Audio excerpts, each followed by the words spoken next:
Oh my. One moment.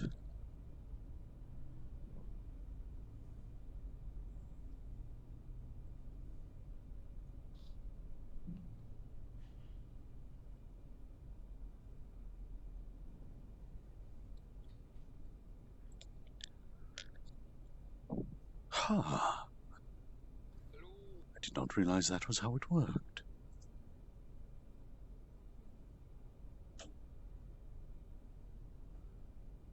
Ah.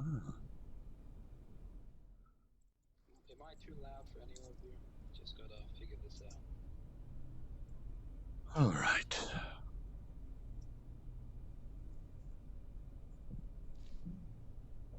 I just waved at you with my rail. Is that fine volume? Is that not blasting your ear off? Not at all, to be honest. Thank you for your input.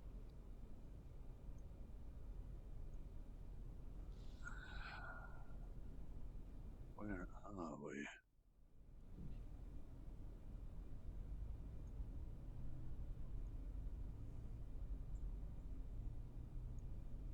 How do I pop that out? Interesting. God, Pop Mr. out B the is chat. also here.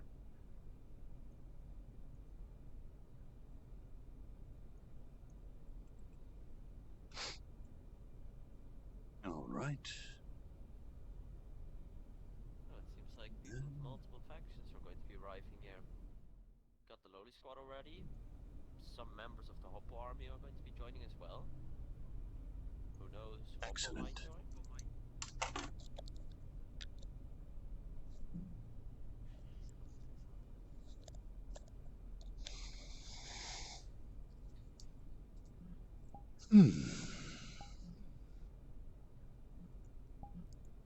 Hello there.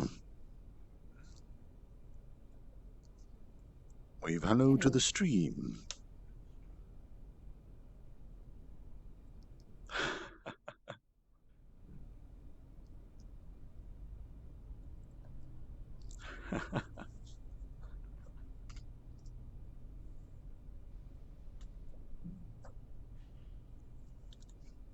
Mr. Me. Mistress Cass. Kaihatsuo, you are feedback looping.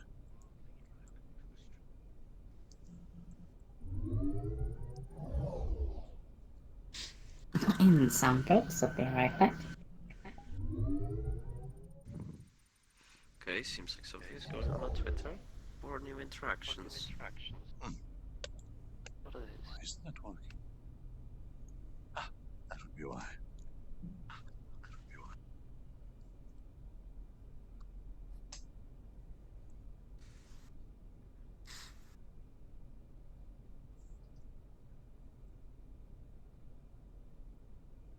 And that one. Hello, everybody on stream. Ace will be your mod for this evening. Oh, that is so cute.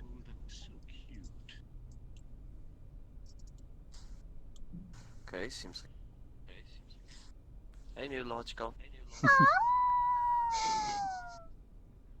Okay, hopefully I won't crash this time. You're far too cute, Mama.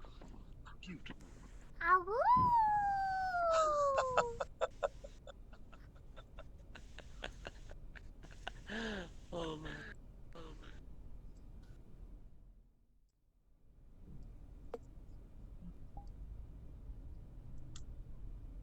Yeah, muting him is what you've got to do in that situation. Ah, you've put the collision on them. Have you put the player collision on it yet?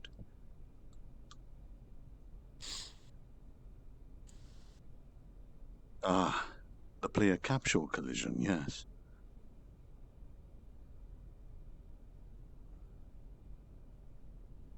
Hey, Magnanix. Yes. So, some of my friends, like Arcia Moonwalker, are, I believe now, just trying to friend you, and they wish to join you. Okay. Holy man, this is laggy as hell. Ugh. I'll go and inform them one last time that if they want to join, they gotta friend you. Indeed.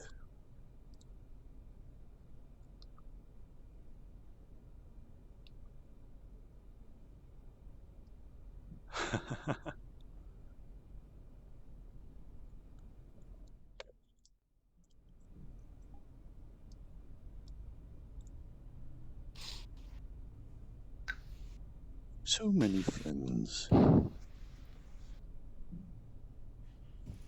So, do you think I'll get in trouble if I use this skin as compared to my gigantic tank? I'd prefer you don't use that during the reading time. Yeah, during the reading time I'll go and switch this one off. The thing on the back is a little bit big, plus the spiky piece in front of my neck. When I look slightly down, it'll come in my way, just like with any other hoppo skin. It's just these things, they come in your way. You can't see the It stuff also in that looks form. like it's way over the poly limit. True, it is quite over the poly limit. This one is more casual though. It is still over it, but it isn't too much over it. It's not that hard to get under 20k. Well, for some skins with 560,000 polygons, it is difficult. Just simply learn And how to trust do me, I know that retopology. skin. You know this Never skin? mind, it's This just skin's 5K. 16,000. Hmm. Another one that I'm working on, which failed. Unfortunately, I need to rebind the arms because the bones are crazy. Hold on, it's still loading for me? 15,000. Oh, there we go. Unfortunately, the So, I arms see are you're very hideous. Oh yeah, oh god, no. And I see you're very interested in fake thighs. In what? Thick thighs. Oh yes, thick thighs save lives. You turn off your mic. I suggest just muting them, Barker. Yeah, I already did. Ah.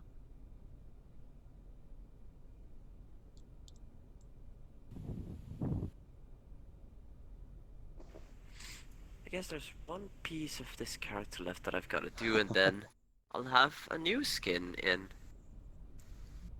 Barker.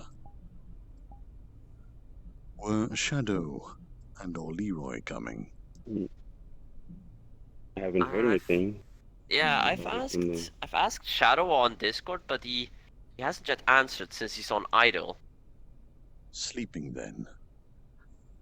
No biggie. Yeah, he said that he would make it if he can. It's like watching everything times 2 slow speed. Indeed. I do believe that would be called half speed.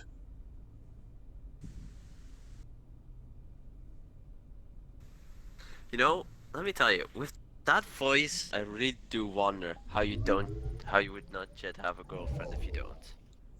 What makes you think I don't? Who knows? But just in case you wouldn't have one yet, then I would really wonder how the hell you wouldn't.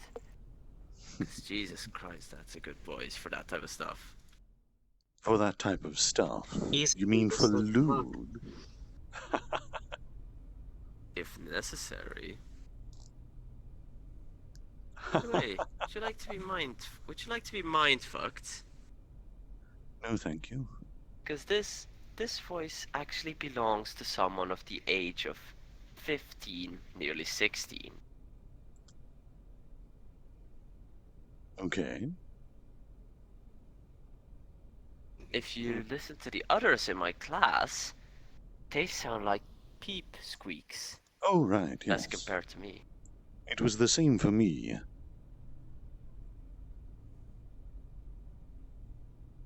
I have the deepest voice of them all, and I am the most well-behaving of them, guaranteed.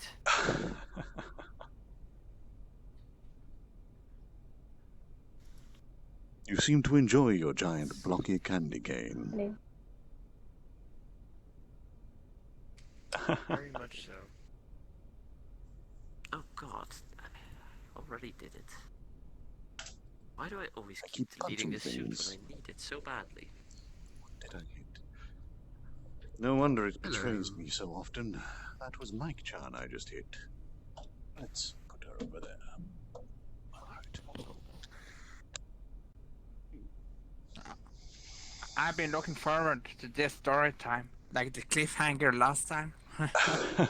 Yeah, the cliffhanger was pretty decent. It was quite decent this time. Keep it on friends only still, right? Veldora. I am indeed Yeah, going I to be know. keeping it on friends My only. second book.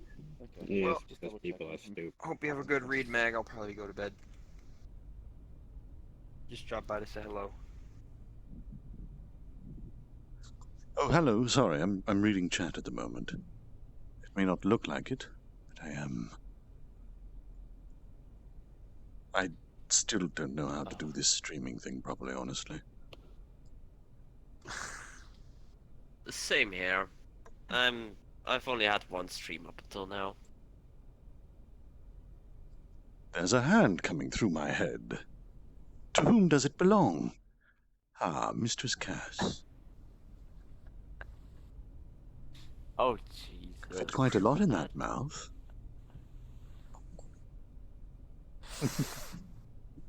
It's a very cute face. you've Your got. voice, that sounds so bad.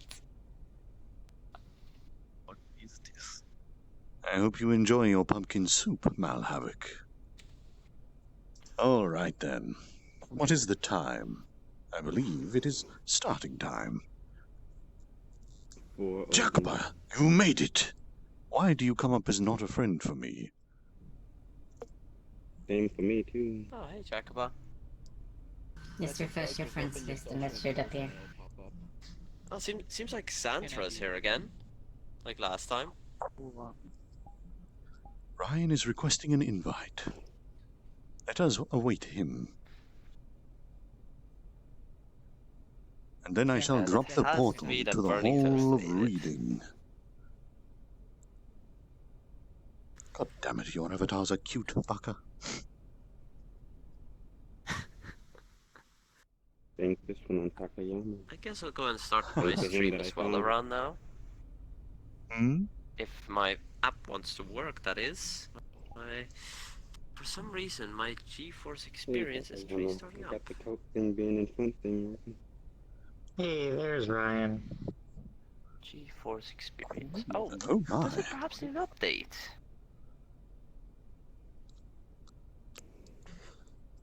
Okay, it seems to have... Oh yeah, it is indeed Ryan updating. has grown up. Indeed. What? I suppose he's got to keep up with Mat 6.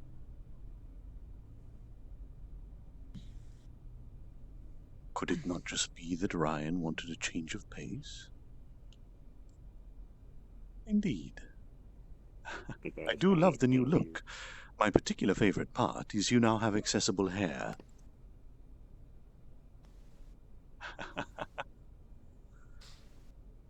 Seems like it's time to get my stream going. All right, then. It's Friends. all ready. Oh. I'm going to be dropping the portal to the reading hall so that we can begin tonight's festivities. Well, I would. Where's it gone? Oh dear.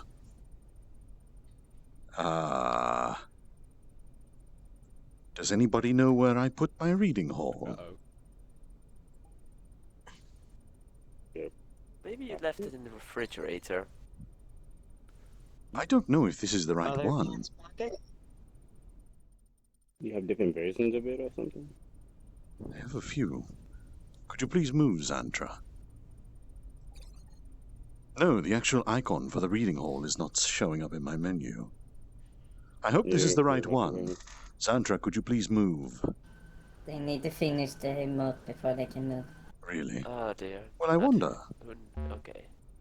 This portal is too close to a player. These are friends. I hope this is the right one. There we go.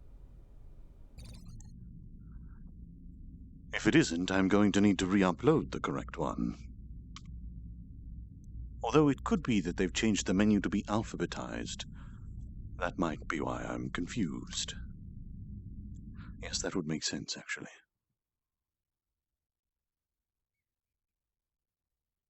Aha, it is the right one. You're writing a short story with me in it? Oh my, I cannot wait to read it. Welcome all to the reading hall, where we will be continuing Regarding Being Reincarnated as a Slime. If my Vive headset stops dying. You are kidding me. I just fell for that. I cannot believe I just fell for that. I thought it was someone requesting an invite. No, it was someone inviting me to another world.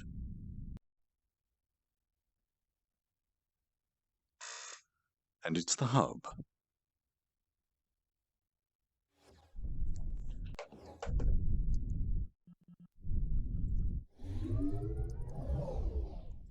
You're kidding me.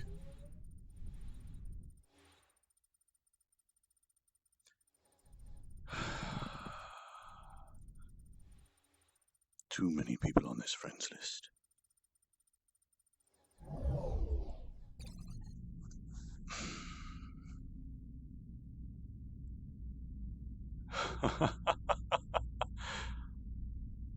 Why am I the traveling barber assassin? Yes, rip indeed. Well, someone's being removed from my friends list.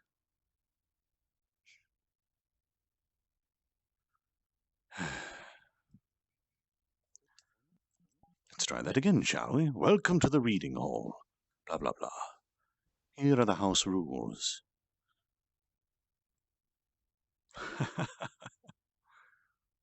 Okay, let's get going, shall we? And the scene that everyone would have seen me put together in my last stream.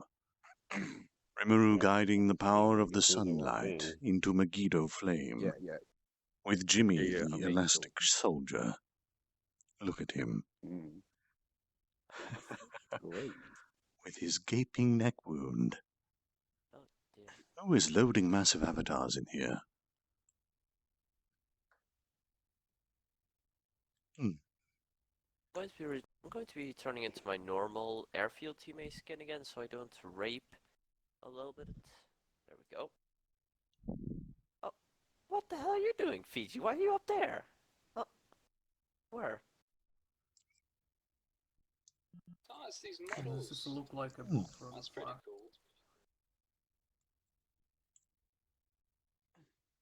cool. And now Ryan is up there. How are you guys doing that? Oh, I God, think my... there's supposed to be a giant hole in the back of their head. Oh, Magnanix. Could you please oh, move? my voice is broken. Thank you. Oh, sorry. What My do you frame need? rate issue. Sorry. Everything is okay now. I just ask what you think about this. That is a nice rifle. Nowhere to sit. Okay, I have not seemed to pick up the avatar when I first entered. Okay, I change. There we go.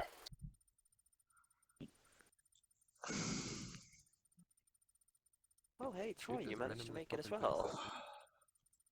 That's good. I think I'll go and start my stream right now. I'm pretty sure you just YouTube. yep, like that. Alright, so... Do we need to build additional pylons?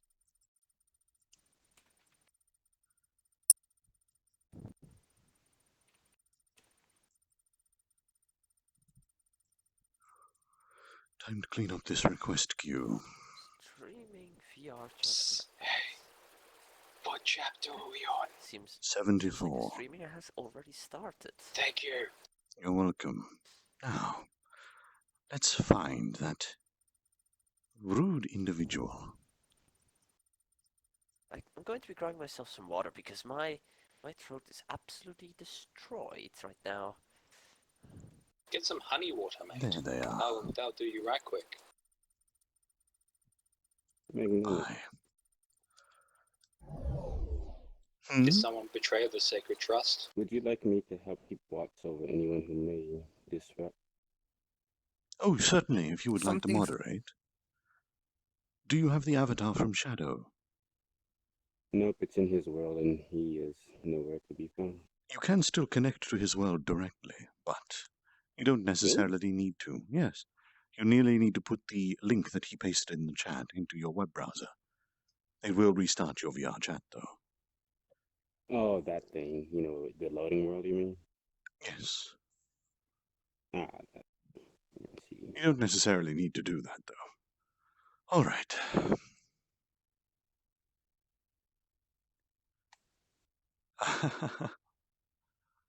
Yes, I will keep anyone that does not disrupt the peace. Alrighty. Those who do not get slaughtered.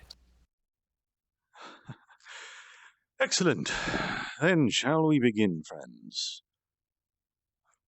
Thank you as Yay. always, Zello, for your hard work on these lovely I think events. this is good. Everybody give a lovely round of applause to Zello and everyone in the Lolly Squad who moderates these lovely events.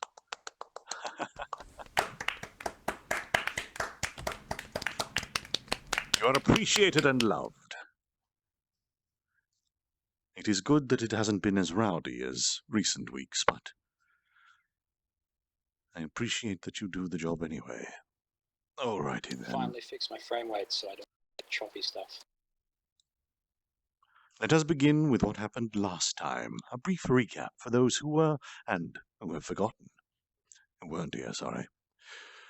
Last time on Regarding Being Reincarnated as a Slime, enraged at the deaths of his countrymen, and at the death of his close subordinate, Shion, Rimuru falls into a state of madness and depression. This continues for a few days, as he continues to ask Shion to wake up and stop sleeping. That is, until Ellen the adventurer mentions stories of revival magic. These stories break Rimuru out of his downward spiral, and he asks for more information. It is revealed that he would need the power of a demon lord to revive his fallen allies, and thus, quite frankly, Rimuru decides to become a demon lord. The method for his ascension is simple. He merely needs to claim 10,000 souls. Luckily for him, the approaching army numbers 15,000 souls. Rimuru decides to attack the approaching force on his own. Without the assistance of anyone, he requests that his subordinates maintain the barrier around the town to prevent the souls of Shion and his dead countrymen from escaping. He then unleashes hell on the enemy. Using a newly developed magic system, physics magic, and his ultimate ability, Megiddo Flame. If you remember, focusing beams of sunlight directly into pure force, he begins eradicating the trash that he dares... Sorry, this is so hard to read. He begins eradicating the trash that dared to march against his city. After slaughtering countless soldiers, he ascends to become a true demon lord. Along with his ascension, his skills also evolve, gaining a slight form of sentience, and every one of his subordinates gains a bonus as well. Returning triumphant, the fallen allies revived. He then unlocks Veldora's prison. Welcome back. Yay. And now we continue with chapter 74. Oh dear. One moment.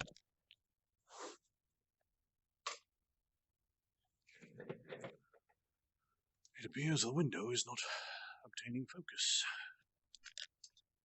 Ah, there we go. You good? Take as much time as you want.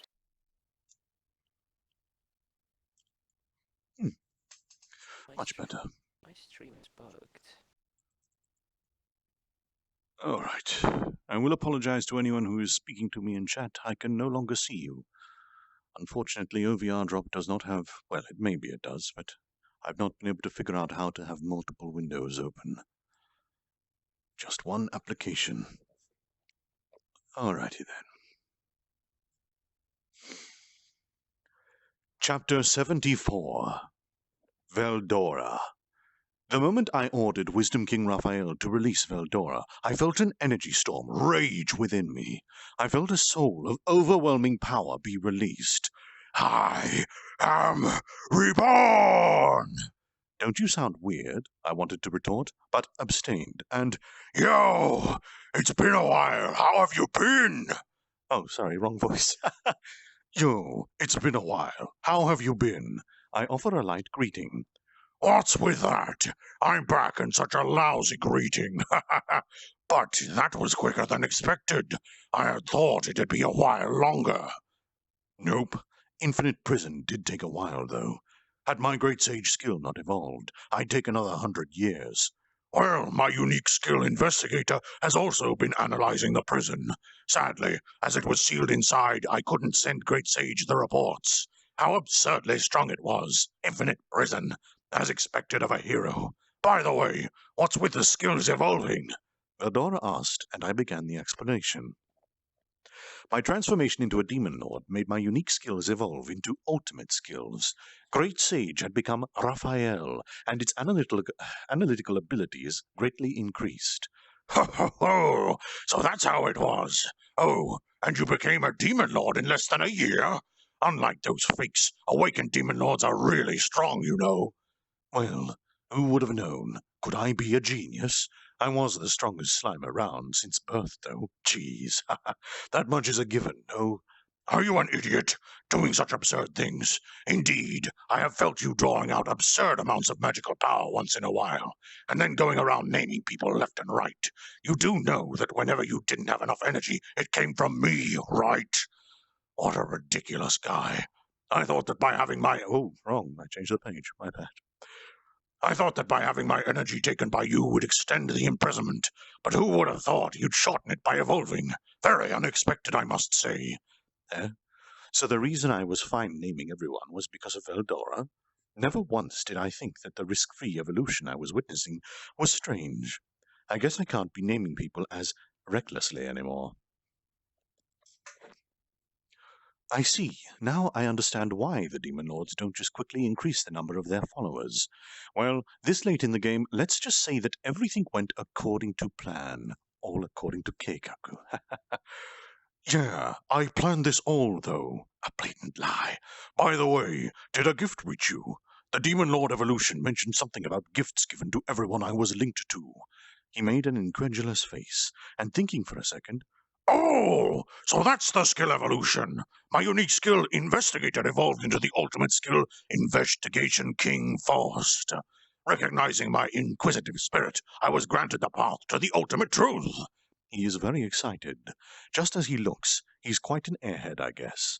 Though that's perfectly fine. To the greatly elated Veldora. Good for you, I guess. Skill evolution happens unexpectedly often, right? I ask. Fool! I didn't even expect such a thing to happen for a few thousand years. Well, since those who've experienced it don't go boasting about it, it's more of a secret than anything. You have experienced something truly precious, he responded. I mean, yeah, considering that demon lords don't just awaken every day, it would be a pretty rare occurrence. I do want to continue talking for a while longer, but Veldora is probably itching to go outside. But I worry whether it will be fine. He's being traced by the church's magic, after all. Wouldn't they find out the moment he exists? Hey, now that we cracked the seal and you have been reborn, will you go outside? But the problem is, you leak so much aura that everyone will find out soon, I think. Would you be troubled if they did? Yes, I wanted to jokingly say, but would I be troubled? Nope, not in the slightest, I think. If anything does happen, I can always depend on Veldora. Nope. If I think about it, it doesn't trouble me that much. So, as a medium, how about you use one of my clones? I offered, and creating a clone, moved the Veldora's consciousness to it, thus releasing him from my stomach, and my beautiful clone. The only difference is its hair now that it's turned platinum, is what I thought. It suddenly started to grow, reaching 2 meters, and the body turned firm, the face masculine. Only my general facial features remained. He has become a good-looking young man. In short, this is how I would look if I made myself look like a guy. As I thought, he's a complete battle maniac. taking on an easy-to-fight-in yet intimidating form. He didn't turn into a giant dragon, and I almost expected him to do so. I have obtained the strongest power. All who disobey shall die! And other such lines, Veldora said, trying to appear like a stereotypical villain. By the way, I remember that line. A boss in my favorite manga said it. Hey, old geezer, how do you know that line? The thing is, I was bored, so I decided to analyze and read your memories. Yo, you do know that doing such a pointless thing delayed the analysis, right? Eh? Eh? We were looking at each other in the eye. Unfortunately, I doubt there was anything pleasant in those memories. That aside, you've released me. You have my thanks. He lowered his eyes and redirected the conversation. At that moment, announcement. I have obtained 2 important pieces of information, Raphael said. This is what he reported. First, the establishment of a soul corridor with the individual Veldora has been confirmed. Individual Veldora. Sorry, I have a little alert pop up here. Individual Veldora has been analyzed, and the ultimate skill Storm King Veldora has been acquired. The effects of ultimate skill Storm King Veldora are as follows. Storm Dragon Summon. The ability to summon Veldora in his dragon form. Depending on the amount of magical energy allocated, the summoning time is reduced. Storm Dragon Release. The ability to have individual Veldora use a clone. Even in the case of death, memory recovery is possible. Storm Dragon Magic Archive. The ability to use Death Heralding Winds, Black Lightning, and Storm of Destruction. As described above, currently in use, the Storm Dragon release has no time limit. However, in current states, other skills of Storm King Veldora cannot be used. Another bombshell announcement. Are you kidding me? I relate the information to Veldora. A soul corridor, huh? So all my memories will transcend time and space and are accumulated within you. So in other words, as long as you exist, I am immortal. Even if I am again sealed in an infinite prison, all you have to do is cancel the summon. I mean, I always was nearly invincible, but now I'm truly immortal as well. Well, that is assuming I continue living. Seriously, what a terrifying tale this has become. Imagine if someone attacks me thinking it will be a one-on-one, and suddenly, yahoo, Veldora appears. How pitiful the opponent would seem. What a ridiculous trump card I've acquired. Speaking of that, weren't there 2 pieces of information? The second, via food chain, a great number of abilities have been offered up to you, Master. Should I selectively eliminate some through combining and strengthening others? Yes? No?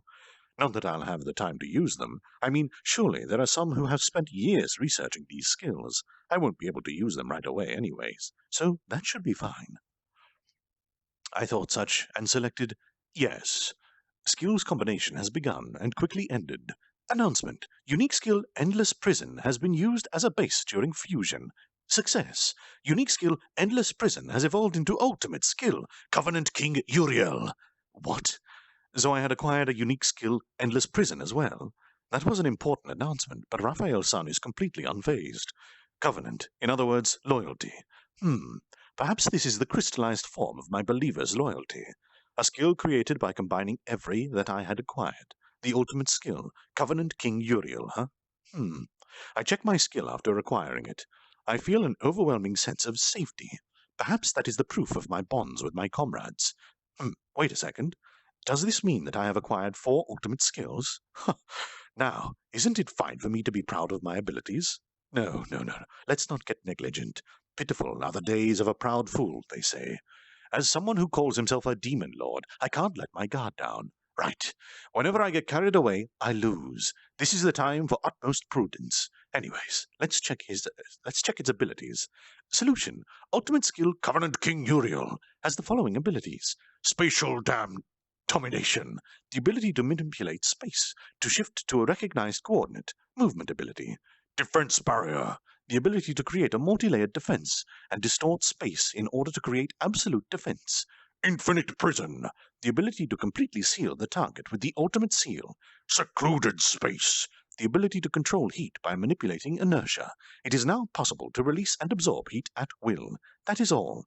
Upon acquiring this skill, relevant inferior extra skills have been removed. I see. Spatial domination seems to allow me to transfer somewhere in a single moment. Defense barrier seems to now cover my body. My interference is unnecessary. Raphael seems to have it completely under control. Infinite Prison can be activated according to my will. It is the same barrier that trapped Veldora. In other words, those I capture can never get out. I don't really get secluded space. I do believe I have a higher class flame. Manipulation ability, though. As a test, I set my fist ablaze. On my command, it disappears. Okay. Without wasting the released heat, I can preserve the state of an isolated space. Since it surpasses my understanding, I might not be able to use it, but I do. But I do understand that it's another absurd skill. Let's leave it to Raphael-san. Frankly, Uriel's skills are instant travel, absolute defense, and sealing. These I understand completely. So, aren't I invincible? No. I had just decided to stay prudent. No getting on the high horse for this slime. While I was verifying my abilities, Veldora was checking his own ultimate skill, Investigator King Forced. Sounds like an amazing skill. Its abilities include thought acceleration, appraisal, all of creation, probability estimation, and pursuit of truth. Even I don't have the latter two. Unfortunately, food chain is not activating. But I probably wouldn't understand them anyways. Thus, having finished investigating my new abilities, I headed out. We opened the door and stepped outside. Gabble was kneeling there, waiting for us. Did something happen? Today is truly a fortunate day to find Rimuru-sama and Veldora-sama in good health. He's trembling nervously. I see he noticed Veldora's rebirth. No matter what form he takes, his presence gives him away. And Dragonoots are far descendants of dragons, after all. Moreover, the monsters of the Jura forest for a long time revered Veldora, so of course the rebirth would cause a panic. I see. So even if him going outside wouldn't trouble me, it could cause a panic inside the city. Veldora, you wouldn't mind me releasing the clone and having you hop back inside for a moment? Sorry, for a minute? Nope, not at all. I haven't finished reading this one manga through your memories, and I can use your eyes to obtain all the necessary information. He happily agreed. For now, let's introduce him to department heads first. After Veldora entered me, Gabble, there's no need to worry that much. If you look closely, he's a really nice dragon. What would be the relationship between Rimuru-sama and Veldora-sama? And on that note, since when had Veldora-sama been reborn? Trying to hide his trembling, he asked, and I cheerfully explained, promising that I'll introduce him to everyone at the meeting of the department heads. Now then, after returning to the city, I find it troubling, as expected. Those who could noticed, it seems. The word on the street is Storm Dragon has been reborn, so everyone is on their guard. Oh, sorry. Oh, Rimuru-sama, you are unhurt. We suddenly felt the rebirth of the Storm Dragon Veldora-sama from the cave. Knowing that Rimuru-sama has headed off in that direction, we were worried. Is my brother Gabble alive? Riguro was reassured by my return, and so said. At the same time, Gabble's sister, Sorka, ran up concerned.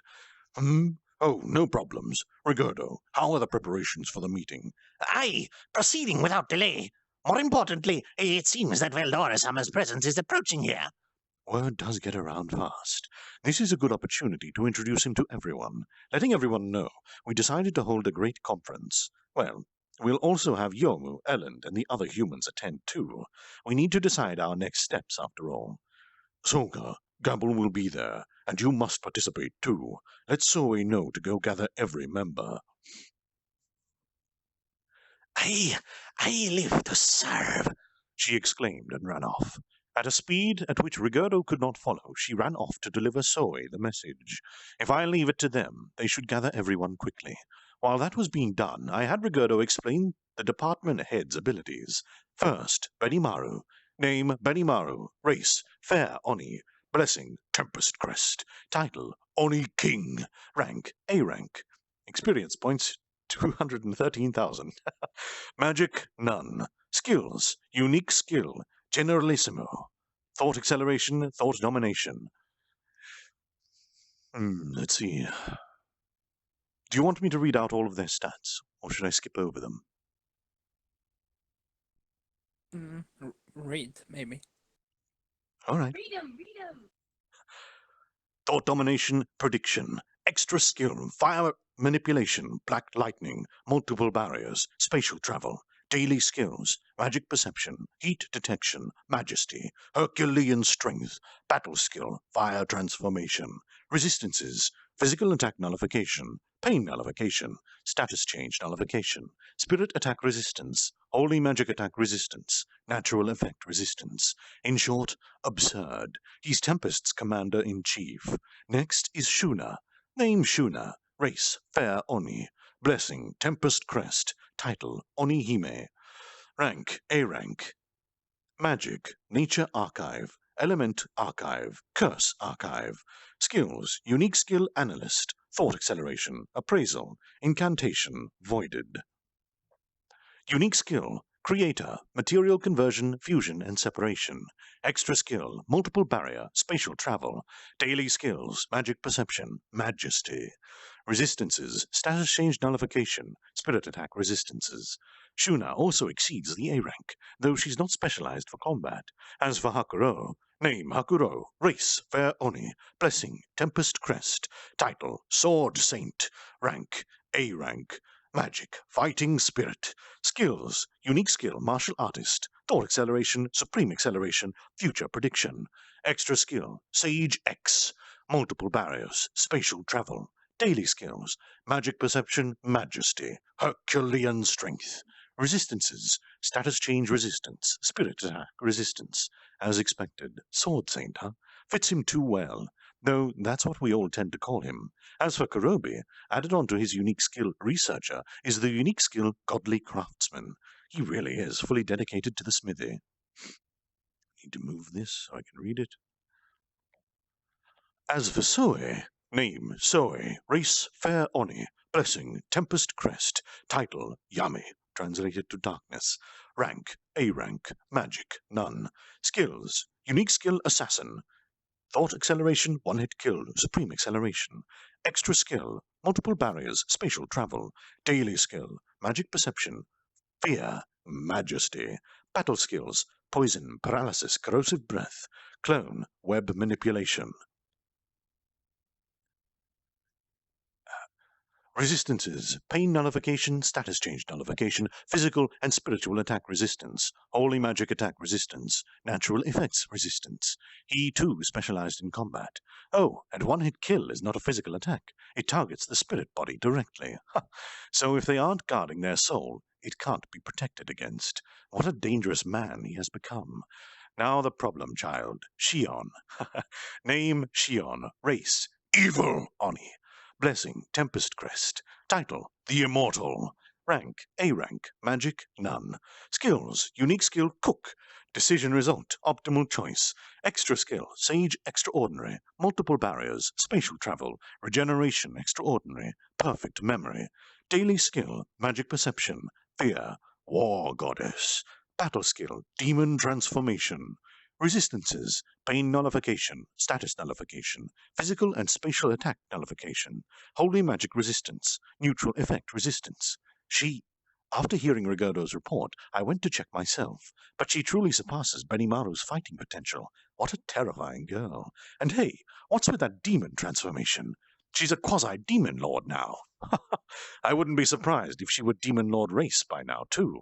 Why do we need another dangerous individual on the loose? Cut me some slack, will you? Next is Gabble. Name, Gabble. Race, Dragonoot. Blessing, Tempest Crest. Title, Dragon Knight. Rank, A rank. Magic, none. Skills, Unique Skill, Tuner. Unexpected Results, Fate Change.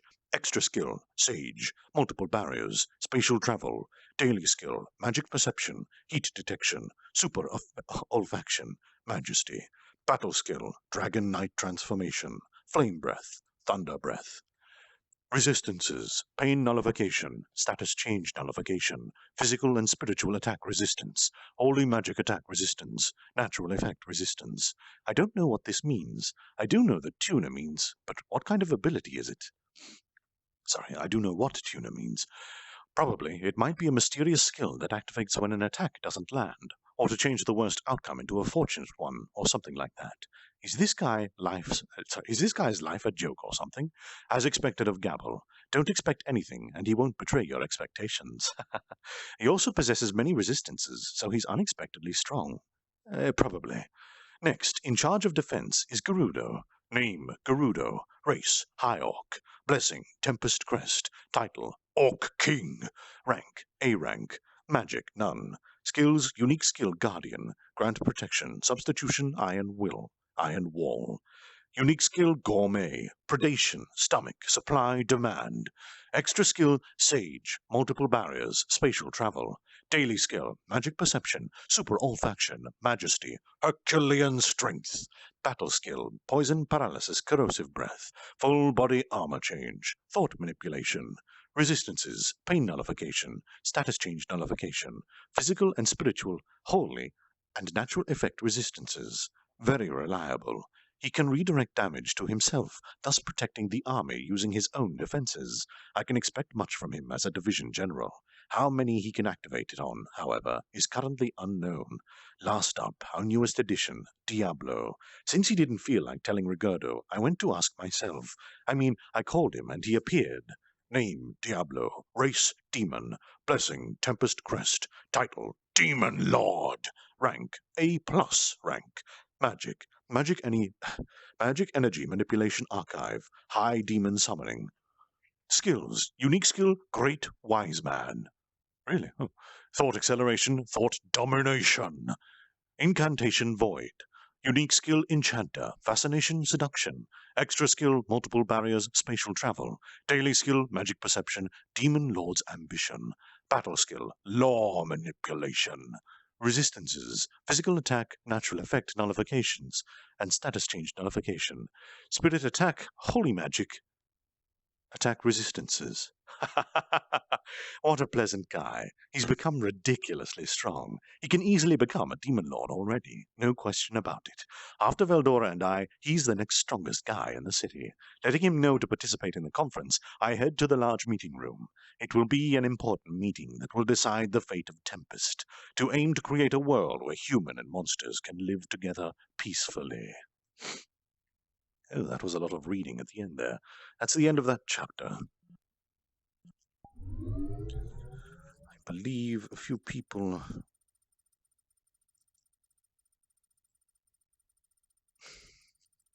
Yay. need me to add them to my friends list. Too many OP people in that city now. Whew. Some How is everybody's frames doing? Could I request anyone in a custom avatar to go behind the curtain and grab a shadow avatar? I'm getting about 20 frames. I'm actually think I shadow could avatar, but it doesn't Right. appear like that Should to you. We're rocking a solid 12 right now. It's awesome. Yes.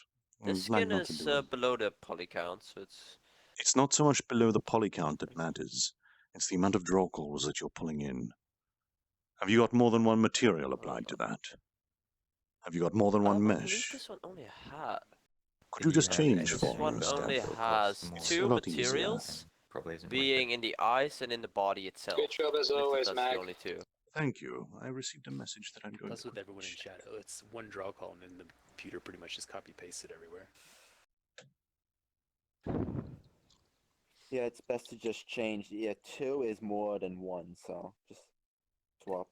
But mainly, if you have dynamic bone, that's more expensive. And like any dynamic bone. Also, control N to hide nameplates. If anyone's having problems, that'll usually give you better frames. Ah, cool, thanks. Yes, I'm fine with leaving alerts on Ace. Rocking a solid 22. Unless, is that bothering people on the stream?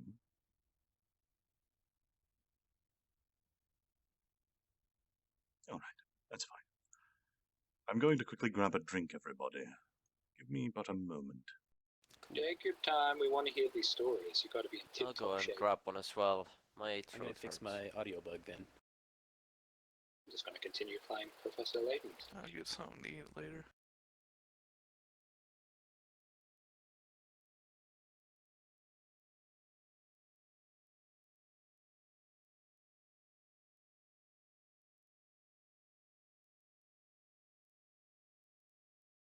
Hey Neo, accept this friend request. You're not on this friend's list. You're only on the other.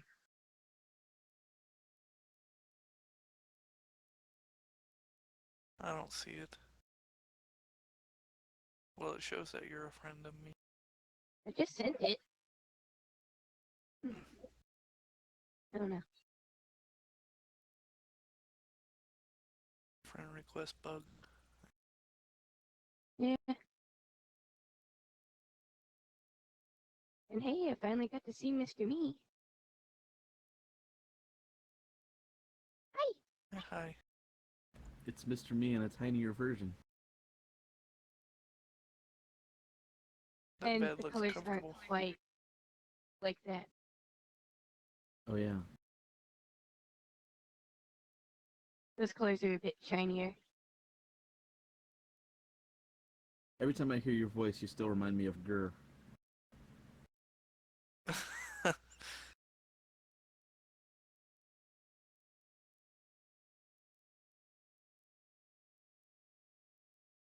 Hello, Ryan, and hello, Jacoba. And hello, Pete. It's Jacoba. Gotta get back to my seat.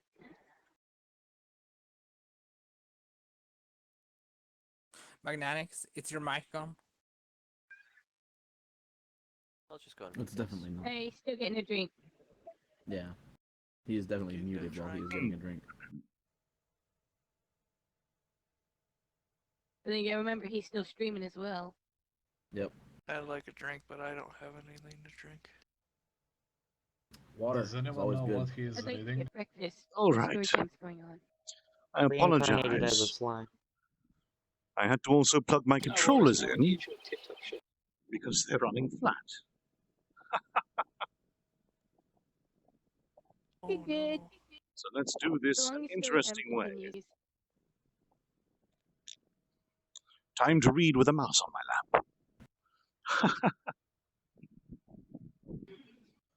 All right then. Are we all ready to continue? Yes. I take it the stream Yes. can hear Good. me. I did unmute Very myself. much All right. Chapter 75. Ace, send me a message on Steam. I'll hear the bloop if I'm not coming through. If you can hear me.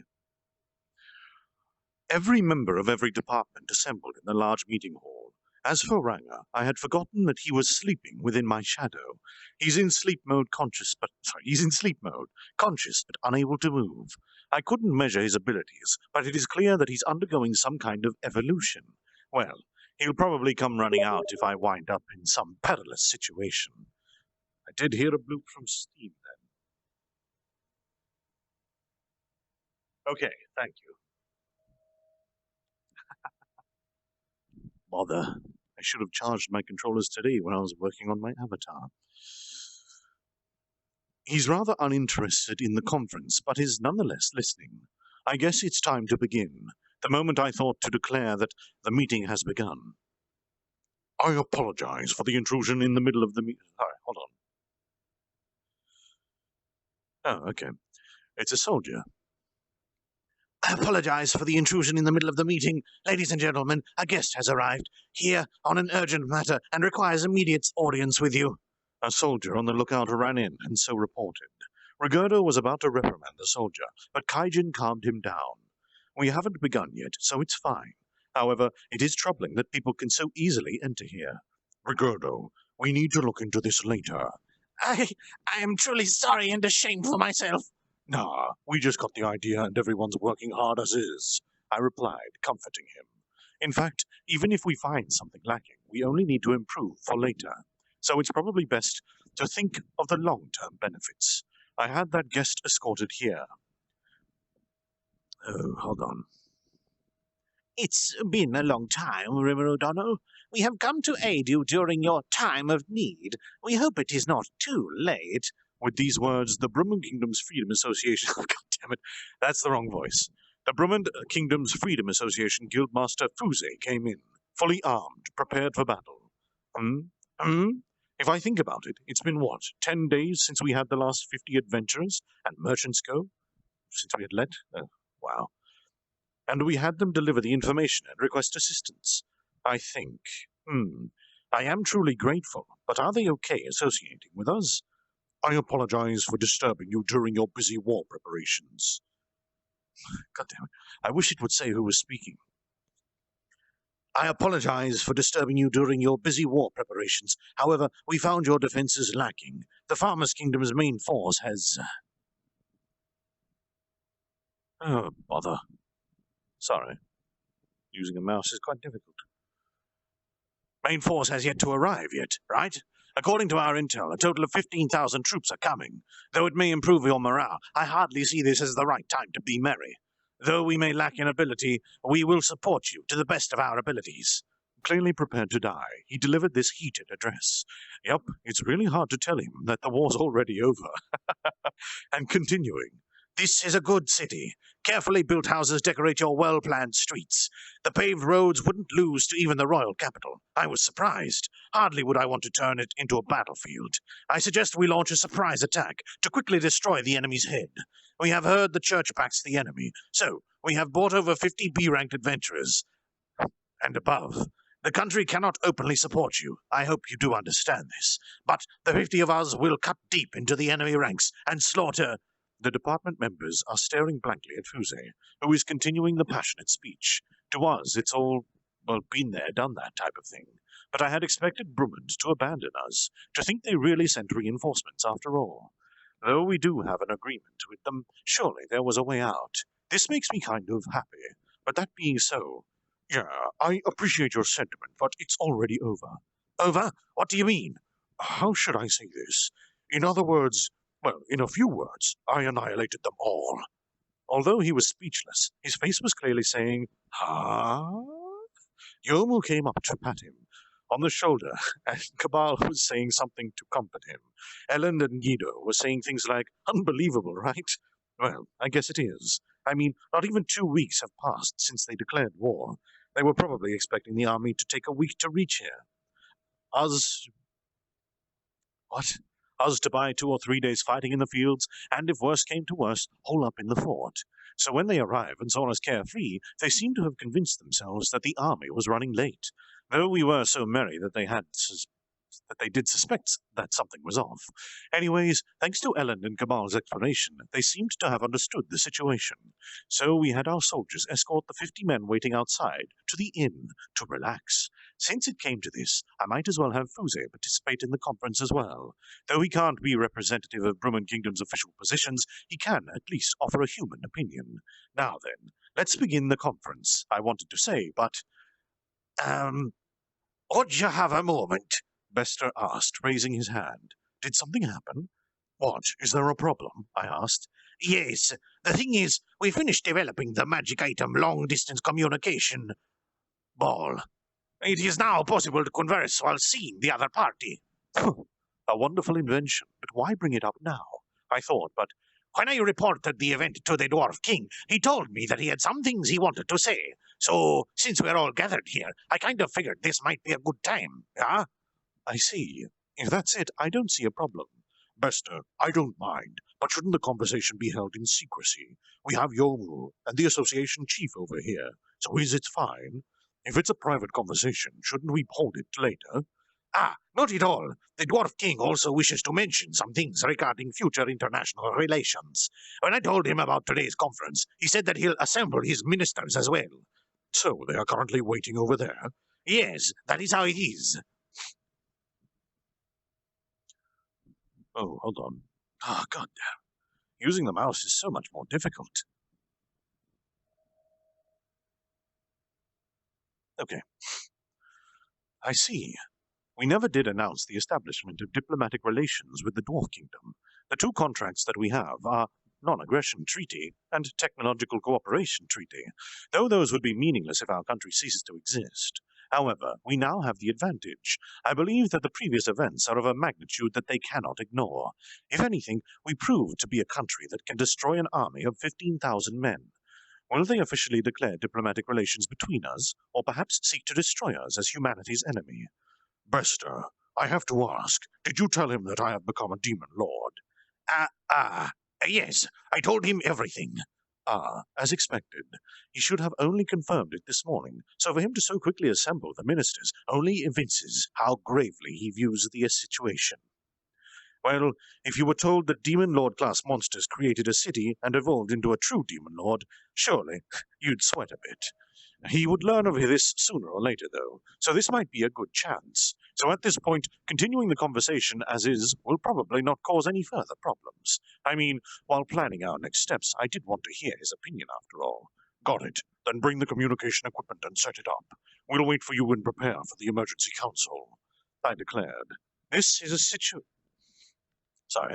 This is a sudden development, but also a good opportunity. We're deciding our future here, after all. Thus, we decide to hold a global conference instead of the meeting right now, scheduling that an hour away. Right after relaxing, Fuse heard our conversation, and with an amazing look on his face, ran up to me and, "Hey, didn't you just say something really important right now? I might have been wrong, but did you just say that you became a Demon Lord?" he said, trembling. "Does he need to pee?" "No need to hold back, man. We have bathrooms around." Demon Lord, right? Yes, I did become one. What of it? But more importantly, before you piss yourself, shouldn't you use a restroom? Are you an idiot? There's no time for that. Become a Demon Lord. Yo, what's up with that? What a pain. From the beginning, no good if I don't explain it from the beginning. Well, I did tell him I annihilated an army, but I guess I can't expect him to guess the rest. I decided to summarize the events and explain, and so I explained it all to Fuse. "Pardon the intrusion. Another guest seeks audience with Rimuru-sama. How should we proceed?" The same soldier as last time asked. What's with that? So many guests these days. Leaving Fuse, who was saying something grumbling at the sky, I decided to meet this guest. I headed for the room where the guest was waiting for me. When I entered, I saw an exquisitely dressed gentleman and 5 men who had an air of experienced officers about them. The gentleman was sitting on the sofa with the 5 officers standing behind him. I could easily see that they were all well trained. The gentleman sitting on the sofa had a good face and could easily have been a model in his younger days. His narrow eyes would be his distinguishing I've got a blocked nose. Would be his distinguishing feature. Good day. Sorry for the wait. Good day. Sorry for the wait. Pleased to meet you. I am Rimuru, currently working as this city's king. I hope we get along. I greeted them in a way I thought appropriate. Though I became a Demon Lord, I have no clue about manners or formalities, nor does anyone around here know much about it. Well, I do think that it would be nice to be taught these things, though. Upon hearing my greeting, the narrow-eyed man stood up, and opening his eye wide with a "Quah! So thou art the demon who hath bewitched mine daughter? Hast thou said thy prayers?" I love this guy already, he said, beginning to chant an extremely high combustion spell. Hey, this geezer is nuts. From what I see, that's the highest tier spell he's got going there. At this power level, it would certainly cause some damage to the city. Clearly a spell used against armies. What is this guy on? I have no idea what he's saying. I tricked his daughter? What's that about? Right as I was completely at a loss. Wait, Papa, why did you come here? Ellen came flying in, and perhaps after realizing the spell from a single glance, she hit the gentleman squarely on the head. A beautiful "spah" sound resounded through the room, and the gentleman regained his sanity. It seems that this gentleman geezer is Ellen's father, and after hearing Ellen's explanation, he finally calmed down. What an annoying guy he is. My bad. I had heard that my daughter was captured by some demon lord, so I was quite panicked, he said with a bright smile. Even so, what point was there in preparing the highest tier combustion spell? What a ridiculous father. No, Your Excellency. The received report was correct, but you jumped to a wrong conclusion. I knew it. Papa's at fault here. A secretary-like person, and Ellen ganged up on him. That is kind of pitiful, but I don't feel any sympathy towards him. He's just paying for his own stupidity, after all. After things calmed down, he introduced himself again. Ellen's father, the narrow-eyed gentleman, is a high noble of the sorcerer dynasty Sarion, Duke Elalude. He's related to the Emperor, his uncle to be precise. In short, he's one of the 3 bigwigs of Sarion. I can't hide my surprise. Ellen is a true Ojo-sama. She can even be called a princess. To become an adventurer at that social status, she's too free-willed. I do think that those stopping her are correct, but I won't do it myself. I mean, she herself doesn't seem to care. There's probably people protecting her from the shadows as well. They've done well not to let the information slip, though that's probably the result of Cabal's and Guido's hard work. Let's thank them for it later. But now... So, is the purpose of your visit limited to Ellen only? That would be funny. I glance at Duke Elalude. Of course, that is not the case. We are in considering how we should treat your country from now on, so I came to see it myself. No need to worry believing I was careless. This body is only a homunculus. I noticed upon his words. For someone important from the Sorcerer's dynasty, this body houses very little magical energy. Though the offices seem to be real, the gentleman's body is not. As expected of a high noble, he's very careful. But more importantly, I want to learn how to make homunculi later. And that brings us to the next part. We'll have Duke Elalude participate in the conference as well. An hour passed by now. It's time to start the conference. Returning to the large conference room, I found everyone waiting for me. I had the Duke's group escorted to a set of empty seats. It's probably best to start with a self-introduction. That is, there are many people here who have connections to large countries, so let's start it thus. First, we'll have everyone not from Tempest introduce themselves. Dwarf Kingdom, Military Nation, Dwargon. Representing them, their king himself, Gazelle Dwargo. Though only projected as an image, his dignity is impossible to hide. Small country, Brummond. Unfortunately, we don't have anyone representing them. However, we do have Fuze, the Freedom Association's branch guildmaster of that region, and he's rather friendly with Baron Belloard. Though he doesn't have decisive say, his opinion should have some weight. A sudden addition to our table, a high noble from the Sorcerer's dynasty, Sarion. Duke Elalude is a no-good, doting father, but his current face is that of a stoic noble, and, via his position in the council, he holds sway over the whole country, so no disrespecting him. So looking over the guests, it's clear that many distinguished individuals have shown up. A monster-only meeting may lead us to fall into some mistaken conclusion. Thus, I am rather thankful that we have so many participants from the human side. Next, we introduced all of the members from Tempest, and it was finally my turn. Ah, right. There's one person I want to introduce to you, though you have probably heard his name already, so please don't be surprised. Now then, come forth. I thus began the introduction. Knowing what was to come, Gabble swallowed his saliva and tensed up. The air in the room changed, and everyone turned silent. And... I have been called, and here I am!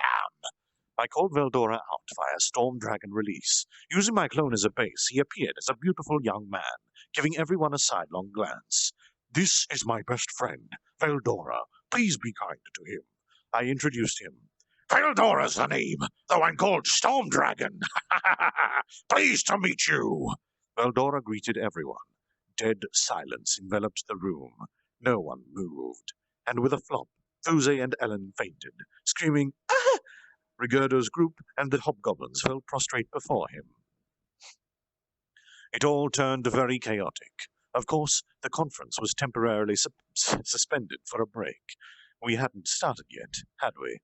I couldn't help but think this. That's the end of that chapter. I'm going to go and blow my nose and see if I can't clear it up. I apologize. And then suddenly a dragon. And suddenly, dragons.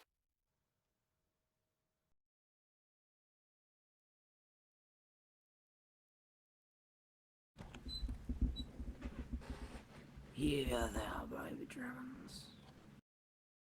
How would Dragon Alduin Bros. fare in this universe? He'd get murdered. Well, he can't Yeah, you'd probably die die, pretty and he quickly. feeds on souls, so...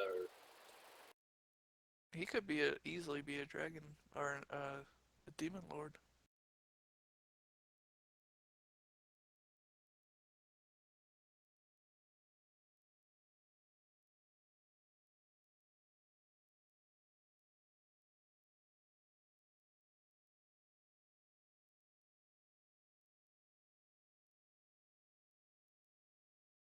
This is the quietest I've ever had VRChat ever. Yeah. Well, I'm busy on a model, so I ain't got too much time to talk. I'm not complaining. I'm actually quite happy. I can assumingly listen to this silence. If you're not respectful, you get kicked. So. Okay, I don't know what brought that response up, but sure, okay, I'll be quiet. Wait, no, not you. I wasn't saying that you would get kicked. I was saying that's the reason it's so quiet, is because if you aren't respectful, you'll get kicked. Okay, a bit of context there. I was a bit confused. Sorry. It's alright.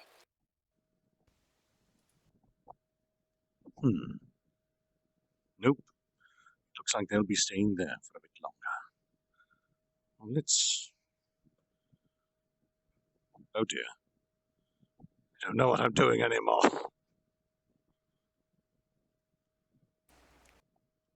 Scuffed. Pardon the minor inconvenience. There we go. The cables are not long enough. Oh dear. Alright. Can you play with the controllers while they're charging? You can, yes. Unfortunately, my cables are not long enough. It's like an Atari controller cable. It's impractical, and why would you use it? I'm sure if I got the extensions, it would be quite good, but... Oh well. They shouldn't take too much longer to charge, hopefully. All right, then. Welcome back, everybody, to the next chapter. Chapter 76. Conference, the main act. At one point, the conference area was in a state of uproar, but it had died down somehow. Those who fell unconscious were taken care of, and those desperately asking about Veldora were soothed. There were a bunch of problems involving this and that, but I somehow managed to settle them. Everyone was in a more of a panic than I thought they would have been. It was chaotic. As expected of Veldora, there is no single individual who doesn't fear the Storm Dragon. Well, if a disaster-class monster suddenly appeared in front of you, it would be natural for people to start panicking as well. Even so, it's going to turn into a chaotic mess no matter what, so might as well introduce him earlier. When making future plans from now on, I'll also have to think about Veldora's movements, huh? The humans, Fuse and Ellen, Yomu, and the dwarves, etc., already made me used to seeing their pale faces. Even though I have suppressed it, they must have been affected by Veldora's demonic aura. Every executive was told to suppress their demonic auras, and they're pretty experienced with this. After analyzing a barrier and simplifying it, one was deployed in the room. After all, even in this sealed state, an ordinary B-ranked monster pales in comparison to Veldora's emitting his demonic aura. Even so, I have confidence that I can hold back his demonic aura myself. I thought it would be fine, because my abilities after evolution made such a feat possible. Is everyone okay? How are you all feeling? What I heard was... I didn't hear anything about this, regarding this issue. Wait a second, Veldora-san is a friend? Can you tell me more about this? If I report this to the Guildmaster... Wait, I am the Guildmaster! Etc. I was suddenly pierced with complaints and resentment-filled gazes. Where are you, Mouse? There you are. Even if you say such things... Taking it all in, even if I said such a thing, it would be hard to believe me, wouldn't it? Besides, I wasn't even supposed to talk about this. However, instead of being stunned by the demonic aura, they were simply scared stiff. That Fuse, if I didn't advise him to go to the toilet earlier, something would have leaked. That's wonderful, right? I was glared at after patting him on the shoulder. Because I was the one who gave him that advice, I thought he would like to thank me, but that's something he probably wouldn't likely do. Well, whatever. Huh? Didn't I tell you? I thought I did. Or maybe I didn't. Well, it's all in the past, so we're all fine now, right? Putting that aside, let's start the conference. I said that with a refreshing smile on my face, but it wasn't received very well. Do not dismiss this so easily! They all protested in unison. Somehow, everyone calmed down, and after another hour of delay, the conference continued. Scene change. Now then, about the opening topics of the conference. Although there were a number of topics, talking about the small details as well when explaining something was a good way to save time. With that said, this circumstance of explaining in detail was also a request from everyone. It was troublesome, but as if I was recapping, I started my talk from my encounter with Veldora. I also briefly touched on the subject regarding me being a world traveler, because at this point, I don't think there's any point in hiding that anymore. You don't know where or when it would leak, so I wouldn't be troubled by this anymore, now that it's been revealed. The Demon Lord is a world traveler. Therefore, it's not something impossible anymore. After all, the Demon Lord Leon Cromwell was also originally a world traveler too. Then I swiftly explained the fight against the Orc Lord, and also the reason why we built the town in this location. Sharing information is important. The ones on the receiving end broke off and displayed all sorts of different reactions. Thus, I moved on to talk about my hopes when I went into the human city. I skipped over my daily life in city, but I did talk about my fight with Hinata. She's a dangerous one. If someone else apart from me was to be fighting her, they would have surely been killed. Her purification barrier, or holy barrier, is a particularly dangerous skill. Apart from the barrier, she might have something to use against single targets. Among those whom I shared my knowledge with, I telepathically conveyed images to the executives in order to make sure they don't forget. Who is speaking? Hinata Sakaguchi, huh? That woman. She looks ruthless at first glance, but even gives off the strong impression of being a cold-blooded murderer. However, helping those who grabbed her hand, ignoring advice, that's based off the information we gathered. For example, those who rely on her, I'm sure she lends them a helping hand. Helping those who grabbed her hands, ignoring advice, and this... It's the same line. And this person doesn't seem to have a partner. That's why the issue of her treatment towards children, I can't believe it. This is what Fuse said when he butted in. Splendid. This old man is a well-informed person. She helps those who grabbed her hands, but ones who ignored and didn't listen to her advice never see her again. That's the kind of girl she is. There are many who come to seek her aid, and yet she ignored their pleas for help. She's an idiot. If her character is akin to that of a rationalist, then it's no wonder if she would do such a thing. That's what it seemed like. To be so good at manipulating information, as expected from the Fuse. From Fuse, the Association Branch Guildmaster. The accuracy of the information you gathered rivals... God damn it, who is saying this? The accuracy of the information you gathered rivals that of Anbu, my country. The information perfectly matches the ones I have. Saying that, the Dwarf King Gazelle nodded. What does this mean? However, that person wasn't willing to listen to my story at all, though. This is going to be a problem all night. However, that person wasn't willing to listen to my story at all, though. Need to find who is saying this. About that, it's probably because the Church's doctrine bans interaction with monsters, and her ruthless behavior, her known cold actions, she's never broken any rules. In fact, she is the most exemplary knight. That's why she is named the captain of the Knights Guard Division, working directly under the Pope.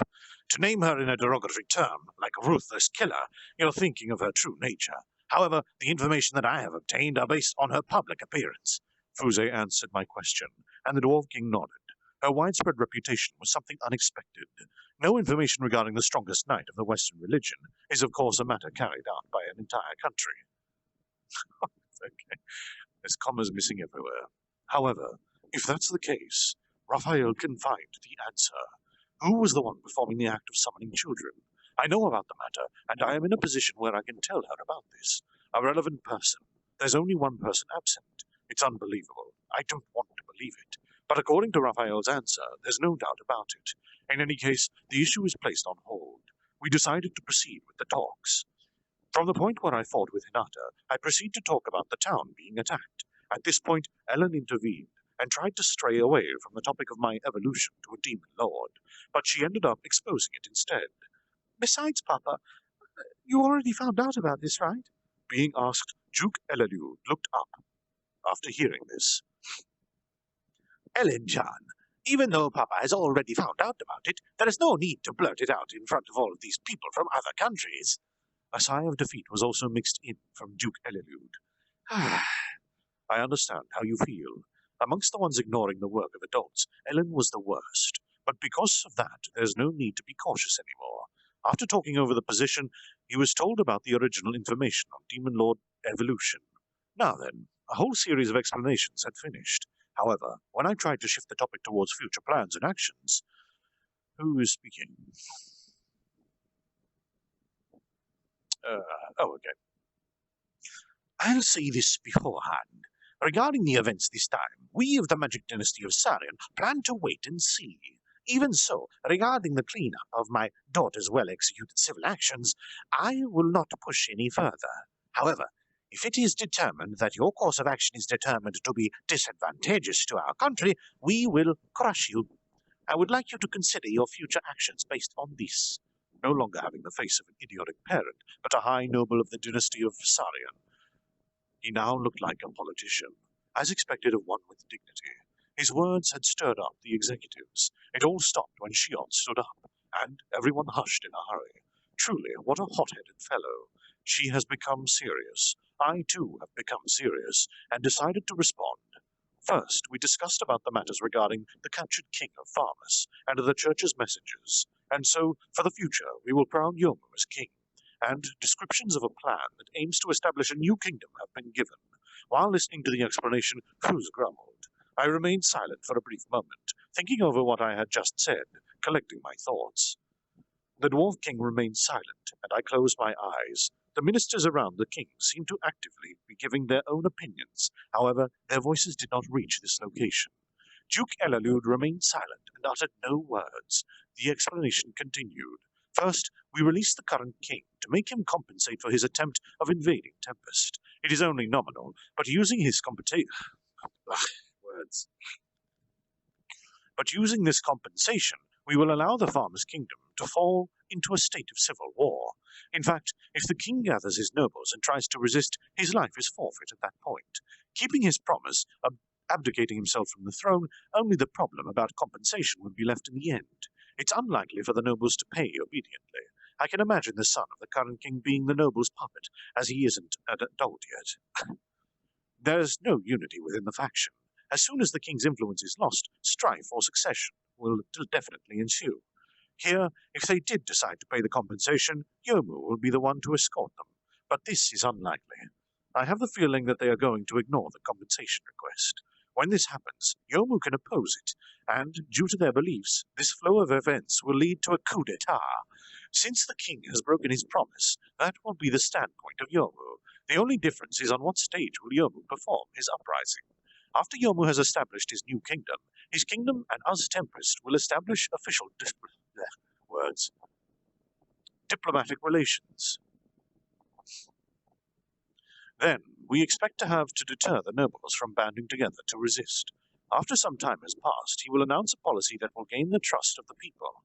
When Yomu's popularity is high, he will destroy the nobles with one fell swoop. It is this sort of strategy. You mustn't think about short-term strategies when founding a country. You would want to be thinking at least 2 to 3 years ahead. Oh well, if the king is foolish enough to think about rebellion once more, Yomu will ascend to the throne immediately. When I was explaining this, I don't know who's talking. One moment. Ah, it's Fuzi again. Oh, come on. Ugh, my entire computer is going crazy now. I see. Then why don't we put this plan into action? Marquis Muller and Count Hermann are on friendly terms with Brummond. If you get involved with the plan, you would want to rely on them. During Yomu Dono's uprising, let's negotiate to get them turned around and support us. That's what Fuse said. I wonder, does the Guildmaster of the Freedom Association branch have such authority? Sensing my speculation, he gave an explanation. In a word, both Marquis Muller and Count Hermann are under the patronage of the King of Brummond. Marquis Muller is a distant relative of the king, and the two are actually on very good terms. In addition, Count Hermann is a protege of Marquis Muller, so apparently betrayal is out of the question. Due to the fact he was a marquis of a big country, they apparently don't show intimacy when in contact with each other, but behind all of this, they're actually close friends. Is it fine to expose such a secret? Even if you call it a secret, I've already leaked this secret to a subordinate of the Dwarf King in Anbu. My kingdom, the Brummond Kingdom, is a kingdom of information, where intel is up for sale. It's because we're such a small country, we would be immediately destroyed if we don't regulate such information. However, based on the Dwarf King's Anbu alone, we have yet to grasp the full picture. Isn't that right, Your Highness Gazelle? The Dwarf King simply raised his eyebrows and showed no further reaction. However, this allowed me to realize that they do indeed have information on such matters. But even so, Fuzi, is it all right to share such information so easily? even if even if they're not on the level of a state secret. Isn't this still important information? I don't mind, you know. I'm the one who examines it, and more than anything, I can choose to share it with whoever I want. That's what he said. That was quite a surprise. This was something that happened before the break, and he seemed prepared. This small kingdom is very careful about their footsteps, and this is proof of how much they trust Fuse. He himself said that he has in his hands several information that could bring an end to Brumman and whatnot. I'll kidnap this guy and obtain that information, was a secret thought that crossed my mind. For an instant, Duke Elalud, who has been listening to our entire conversation, suddenly said, "You, sire, are you an idiot? To start blurting out state secrets? Saying that you are vigilant. Ha! Don't be ridiculous." I was quite angry with him, but on the contrary, Fuse said, "To tell the truth, Duke Elalud, if our country went to war against Rimmer-O'Donnell's country Tempest, we would be annihilated instantly. We have concluded that resistance is futile. Then what should we do? We avoid a war. For the sake of that purpose, we're not reluctant and will cooperate to our fullest abilities. This is the conclusion of the higher-ups of my country. Originally, I am a Freedom Association member and do not belong to the country. So what you said was quite funny. Well, it was out of luck. I was also seated in the department sorting information outside of my position as an association member. I swore while muttering, why such a person... Oh, God, I'm sorry. I swore while muttering, why such a person has undertaken this role. But speaking truthfully, well, maybe they were understaffed. I alone riled... Starting to really get on my nerves. I alone rivaled an entire army, so they took the threat of a demon lord very seriously. Rather than fighting one-on-one with another, join forces instead. This is logical. Gathering information may be strategy of small countries living in the shadows of big countries. In addition, the fact that Rimmer-O'Donnell evolved into a demon lord has caused quite a commotion among the higher-ups. If they were to hear about the revival of the Storm Dragon... even if they didn't ask about it, this being brought up is predictable. That was the wrong voice. This is what Elalud explained to Fuse. In short, revealing his hand won't cause pain to him in the slightest. Rather, he told us everything, probably judging... Oh, it was the right voice. They've stuffed up the labeling here. This is what Fuse explained to Elalud. He told us everything, probably judging that doing this will help gain our trust. Is this good or bad, correct or wrong? You decide. Such things aren't important here. It seems Fuse's intuitions are all aggressively pointed towards getting along with me. Even though this may backfire and destroy their country, they concluded this was the only card in their hand they can deal in order to survive. They're a little too afraid of me, but when you think about it, I am an opponent who has obliterated an army of 15,000 elites. There is nothing a small country can do against that, no matter what strategy they employ. It's certainly outrageous, but in a sense, this is the only valid choice they had. It's effective, for me at least. As such, further explanation continued. At the same time, we're also interacting with the Church. We've judged that for the sake of our own defense, it is impossible for us to formally acknowledge the monster country Tempest. Doing this would be something unacceptable according to the teachings of the Church. However, it's obvious that a small country cannot hope to have enough fighting force to subdue a demon lord. The Church has no rights to criticize us. Rather, they should be obligated to aid us. Even if we did formally recognize the monster country Tempest, diplomatic relations aren't solid. This point will be emphasized during the conference to hold back the Church. In any case, should the Church attempt to lead a crusade, well, even if we were to be referred to as cowardly, we would simply wait and see. We would stand with the winning side. Oh, and this is what the higher-ups are thinking. Please don't think badly of us. I see. Then there are no problems. On the surface, he stands neutral, but he's actually secretly supporting Yomu, the struggle of a small nation. However, as the Dwarven Kingdom... Wait, what? Okay. Sorry, they've got the wrong name again. However, as the Dwarven Kingdom, we have decided on a bold policy. Our country has decided to formally establish diplomatic ties with Tempest. With these words, the area was filled with an uproar. If the armed Dwarven superpower officially acknowledges this nation, it would greatly impact the entire world. Are you serious? Fuse also seemed speechless. Dwarves were thought to stick to being neutral. That's what I thought as well. Sorry. Lots of speaking, and I don't want the wrong voices. Looks like I'll be using the wrong one. This is a decision that also has its merits. The Farmers' Kingdom was the only country to sell our goods legally. A good customer where we earned a large portion of tax revenue from, but I had no idea which country they sold their goods to. At this point, a highway had already been developed between our country and Tempest. On foot, the journey would have taken 1 to 2 months. By carriage, it only takes 2 weeks. Another missing comma.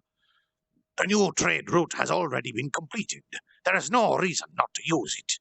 In addition, if you think about this on military standpoint, their military might are in no way inferior to the Eastern Empire. Furthermore, the damages from monster attacks are all gone. And most importantly, this is my judgment as a king. I have trust in the demon lord Rimuru. That is that. Oh. At that moment, Fuse looked like he had taken a direct hit. With the entire area shrouded in silence, the only sound was the flipping of pages as Veldora reads his comic. Translator's note. Veldora, feared storm dragon of the Great Jura Forest, reading a comic during a conference. Where did he even get that comic anyway? Huh? Wait, old man. What are you doing? Well, whatever. Besides, he can't hear us anyway. If you leave us at peace, we wouldn't complain. Sorry, wrong voice again. That really is a bold strategy, isn't it, Dwarf King? Fuse glanced at him gingerly. Measures I take has naught to do with you, he said, as if trying to cut him off. However, if it comes to this, just what had happened? Our country and the Dwarven country officially have diplomatic ties now. As a center for trading, Tempest will shine because of it. The residents of this monster town may become a problem, but being acquainted through conversing is also possible. Everything's falling to pieces. I apologize. Rather, there's no doubt they could get along. This is already proven. The main problem is... One day.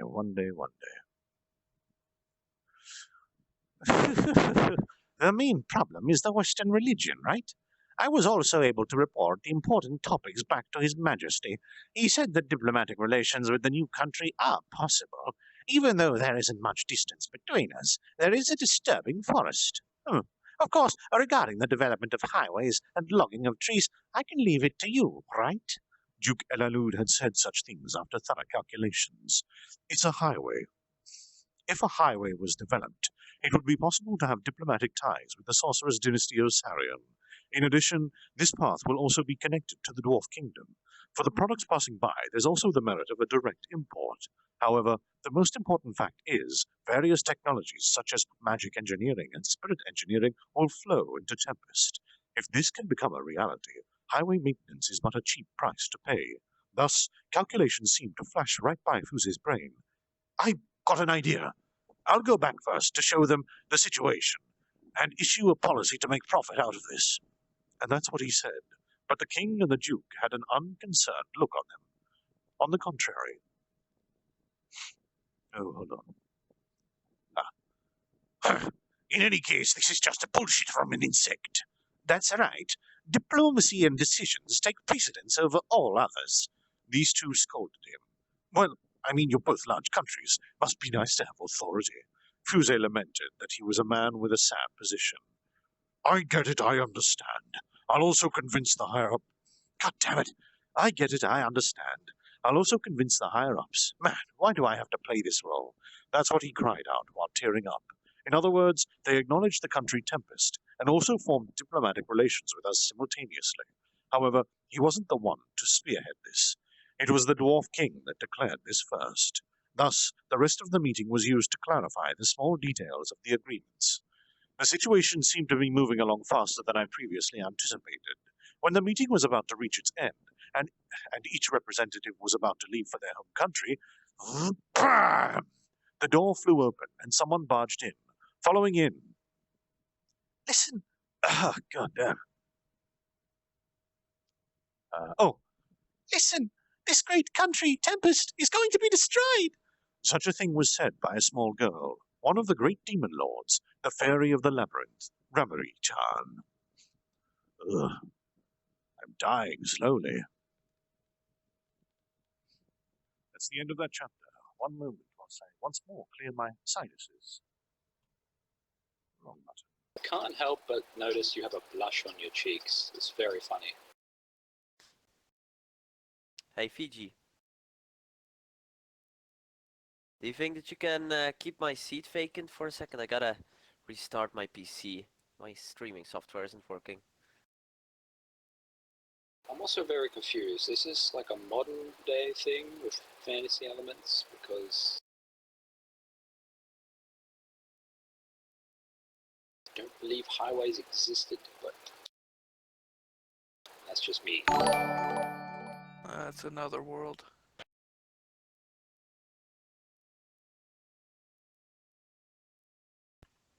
Romans had highways way back in the day, so... Indeed.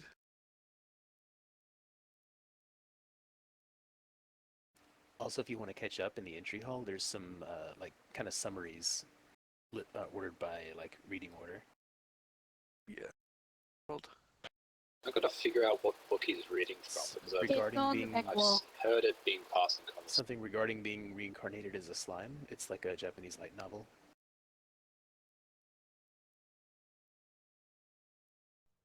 I apologize, stream. I'm slowly losing my voice. Yeah, but do you also see the blush on the Mag's character's cheeks? It's very funny to mute your voice and then read something else whilst that's happening. Yeah, I see it. That would be because when I stopped using my controllers, I locked my hands in a position, or I sat down by using that emote. No, it was just very amusing to watch what was happening. All right. Moment. Back to using my controllers. Ah, yes, the story is called Regarding Being Reincarnated as a Slime. And what I need to do now... Thank you very much, Taka Chance, for your donation. I think I missed it yesterday. Naya Sancta, I will indeed keep dancing. Thank you for your support. Sho Kasai, again, sir. I thank you humbly from the bottom of my heart. Best story and narrator ever. I thank you for your kindness. Okay, now, to continue. I apologize if the voice quality is not as good as it normally is, but I'm trying the best I can with sinus issues. I might need to go and get some cold and flu pills after this. Alrighty. Let us continue then. Chapter 77. Ramarise's... S', never do it, anyone. Chapter 77. Ramari's report. Suddenly barging in, exclaiming something. What did you say? Should I have responded thus? Ramarise is running, pointing at me. Behind her, Beretta is politely closing the door. If you remember, Beretta is the demon that he left within his awesome metal body he made for her. I somehow felt the need to praise his efforts. And, running at me, I felt that Ramarise was brandishing something. Suddenly, a being, Diablo, dressed in the fine clothes, blocked her way. He had been quietly observing the conference from the end of the table until now, but he could not have permitted the intruder to act as they pleased. How should I say this? Ramarise was quickly restrained, while struggling to get free. Wait! What are you doing? She said. What a pleasant person, though I don't feel a shred of a demon lord's dignity from her. She is nonetheless a pleasant person. Rimuru-sama, I have restrained a suspicious individual. How should I proceed? She was screaming some foolishness regarding the city's demise. Should I dispose of her? Diablo came up to me and politely asked. I can't run away even using all my power. This guy, he's no small fry, is he? What I ask? What is going on? What did I do? As always, she's damn noisy. Frankly, for her to run away from Diablo, who has twice as much magic power as her, who has twice as much magic power as she, is nigh on impossible. So, this is a demon lord, huh? Somehow, the reason I think demon lords are small fry may be completely her fault. Rimuru-sama, are you this fairy's acquaintance? Fuse asked. The conference came to a halt again. Couldn't she have barged in a little bit later? Her inability to read the mood hasn't changed in the slightest. Yeah, the fairy Remarys is indeed my acquaintance. She's also one of the demon lord kind. Sort of, I think, or at least she claims to be. Hey, what do you mean claim to be? I'm feared as the strongest among the 10 great demon lords. The great Remarys of the labyrinth is none other than me. Oh god, that's hard to do. She proudly exclaimed from within Diablo's restraints. It seems that she is completely oblivious to her complete lack of presence. Huh? A demon lord? This thing? The gathered replies. The gathered replied, completely in line with my predictions. Hold on. What? Shouldn't you be more surprised? I'm a demon lord, you know. God damn it. What? Shouldn't you be more surprised? I'm a demon lord, you know. What's with all these bored glances? No. Even if you claim to be one, you have been captured quite easily. Maybe they're all just relaxed as a result, is what I thought, but... Now, I mean, Rimuru-dono is a demon lord as well, so I expected him to have a few demon lord acquaintances, yes, friends. At this point, after being scared half to death by Veldora's rebirth, these mundane declarations can hardly surprise me. They're looking at each other and nodding. I see. Now that I think about it, that does make sense. In contrast to them... Huh? Veldora's rebirth? Are you all loony? Veldora's a small fry that I could have handled with a single punch. Hardly a guy to discuss. Well, his era is now over, you see. If you must fear somebody, fear me instead, she said while laughing loudly. I am not going to laugh loudly. If anything, talking would be her strong point, so I had her released and brought to Veldora's place. Sorry, Veldora, but could you fight her for a bit? She is a demon lord, so she won't die from your aura. Sorry, I'm currently busy solving a great mystery. The culprit is Yasu. Solved, right? So I leave her with you. I left these parting words and returned to my seat. Veldora opened his eyes wide, making a shocked face that screamed, Why did you have to spoil who the culprit was? As for Remarys, upon seeing Veldora, she immediately fainted, and silence returned to the room. Having shut both of the troubled children up, we decided to conclude the conference there. In the end, we decided to release the king and have Marquise Mueller and Count Hermann seek liability. And we'll have Yomu jump on the opportunity. The Dwarf Kingdom, as a result of our recent victory, has declared the intent to form diplomatic relations with us. The Sorcerer's dynasty also decided to openly recognize Tempest as a sovereign state. And, once we build a highway leading to it, they will also pursue diplomacy with us. These two countries are not influenced by the Western Saints' Church, so they can openly do this. Thus, the Bruin Kingdom is the only remaining problem.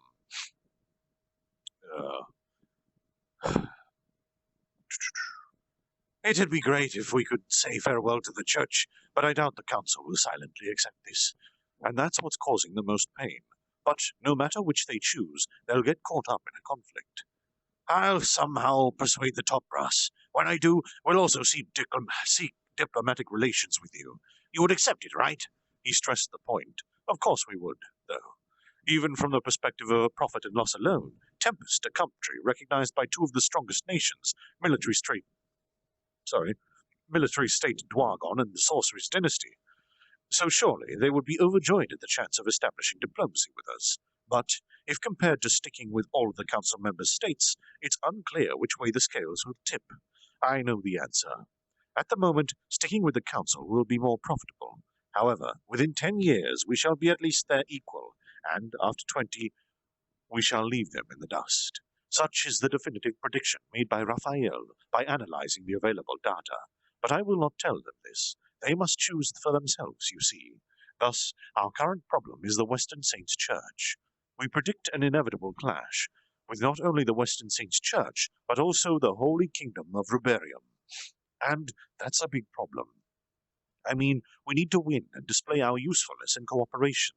So it's not like these problems will be easily resolved. Right now, everything depends on our actions. Thus ended the conference of various states with various expectations. This sudden meeting shall go down in history as an important turning point. Of course, we could not have known that at that time. Scene change. In the middle of tidying up after the conference, I got the feeling that I was forgetting something. Ah, you! What is this? What the hell is this all about? Oh. Hold on. You! What is this? What the hell is this all about? Something noisy came. I remembered. She had come over, her face full of tears, clearly seeking respite. It can't be helped. She fainted from seeing Veldora, and upon awakening was guided into the world of manga. So, without even noticing that the conference had come to an end, she's been hitting it off with Veldora the whole time. Noticing that everybody was moving around, she remembered her original objective in a panic. She is a very carefree individual, so I don't expect anything important to come from her lips anyway. But, upon hearing her words, the foreigner guests stopped their departure preparations, and, remembering the existence known as reveries, they again returned to their seats. Pleased with the sight, she arched her back, emphasizing her pitiful chest, and, I'll say it again, the Tempest country shall fall, she declared. What did you say? Read in a monotone. I asked as a kind of well, it's not like I wish for such an outcome, so be grateful that I have come all the way to deliver this report. Her words have become very condescending. Playing along with will only prolong this, so let's get to the point. So, why will we fall? She turned serious upon hearing these words, and looked over the gathered officials at once, and after a little thought, Well, it's not like this doesn't concern humans, so, okay, listen up. By Demon Lord Clayman's proposal, the Demon Lords shall hold the Walpurgis Banquet. Supporting him are Demon Lords Frey and Millum. As it was proposed by 3 Demon Lords, it has been accepted. An invitation has reached me as well. The discussion at the banquet is avenging the murder of the Demon Lord Carrion, and the culprit has been named as the presumptuous idiot who called themselves a Demon Lord, Rimuru. Did you by chance call yourself one? she asked with a serious face completely Oh man, it's hard to recover. She asked with a serious face, completely benefiting the aloof reveries. The gathered trembled at her words. Seems like it was a serious matter after all. By the way, who is Demon Lord Carrion? I don't remember fighting him, though. It is true that I have called myself a Demon Lord, but I don't know anything about Demon Lord Carrion's murder. Wait a minute. Is it true that Carrion Summer has been murdered? Wait a minute! Is it true that Carrion Summer has been murdered? Interrupting my words, Grucius barged into the conversation. Could he be Carrion's subordinate? Demon Lord Reveries, please answer me. Has Carrion Summer truly fallen? Wait a second. Can you please not barge in while people are talking? But whatever. It does seem that Rimuru did not kill him, so there's some evil ploy unfolding here. 'Tis time for the great detective Reveries, right? At this point, the one who announced it is the most suspicious. In other words, the culprit is Demon Lord Clayman. I am so sorry if that voice is grating on anyone else's ears. I'm starting to die by doing it. Completely ignoring Grucius's words, she jumped straight to the conclusion. However, though it pains me to no end, her conclusion is affirmed by the Wisdom King Raphael. As for her, she's just reciting the line she read from a manga a second ago. Hey, I also agree with that hypothesis, but please answer Grucius's question. Has Demon Lord Carrion truly been defeated? The gathered fell silent, awaiting her response. For these large countries, it is a big deal if a Demon Lord gets defeated. It signifies the loss of the balance among the Demon Lords, but Reveries is unconcerned with such matters, without a care. Huh? I don't know. That's the contents of the invitation sent to me, she nonchalantly replied. She's a kid, after all, though I guess it's good enough that she bothered to come and let us know it all. So for what purpose did you let us know this? Oh, the thing is, I was worried, thinking what would happen to Beretta if you died. So, deciding to become your ally, I came over, which is why I'll create the... God damn. Which is why I'll create an entrance to our labyrinth here, okay? Hey, why are you discussing it all at once? What do you mean an entrance to your labyrinth? I'm grateful for the warning, But this is a separate matter, and aren't you treating Beretta like your own thing already? Isn't it fine? Don't worry about the small things. More importantly, Beretta wanted to say hi. Hey, come over here. Without listening to others at all, she just says whatever she feels like saying. Feels like the conversations came to a close. What a ridiculously free-willed individual she is. Oh god, that's going to hurt later. Anyways, we decided to disperse, not like we'd get any more information out of Ramirez anyway, promising to let our guests know should any new information arrive. They left satisfied. And, the conference being over, we made preparations for their leave. Well, for the Dwarf Kingdom, we only had to cut the connection, though. As for Fuse, he'll rest the day here and then return to Brummond. Duke Elalud wanted to talk with his daughter some more, so he'll be spending a few days here. It was truly an impromptu conference, but many important individuals gathered. And though we had a selfish fairy barging on us, I judged the conference a faithful one. Or a fruitful one, rather. Thus, our impromptu conference came to a close, finally. Now then, switching rooms, I had gathered the departments, along with Yomu, Mulan, and Grucius.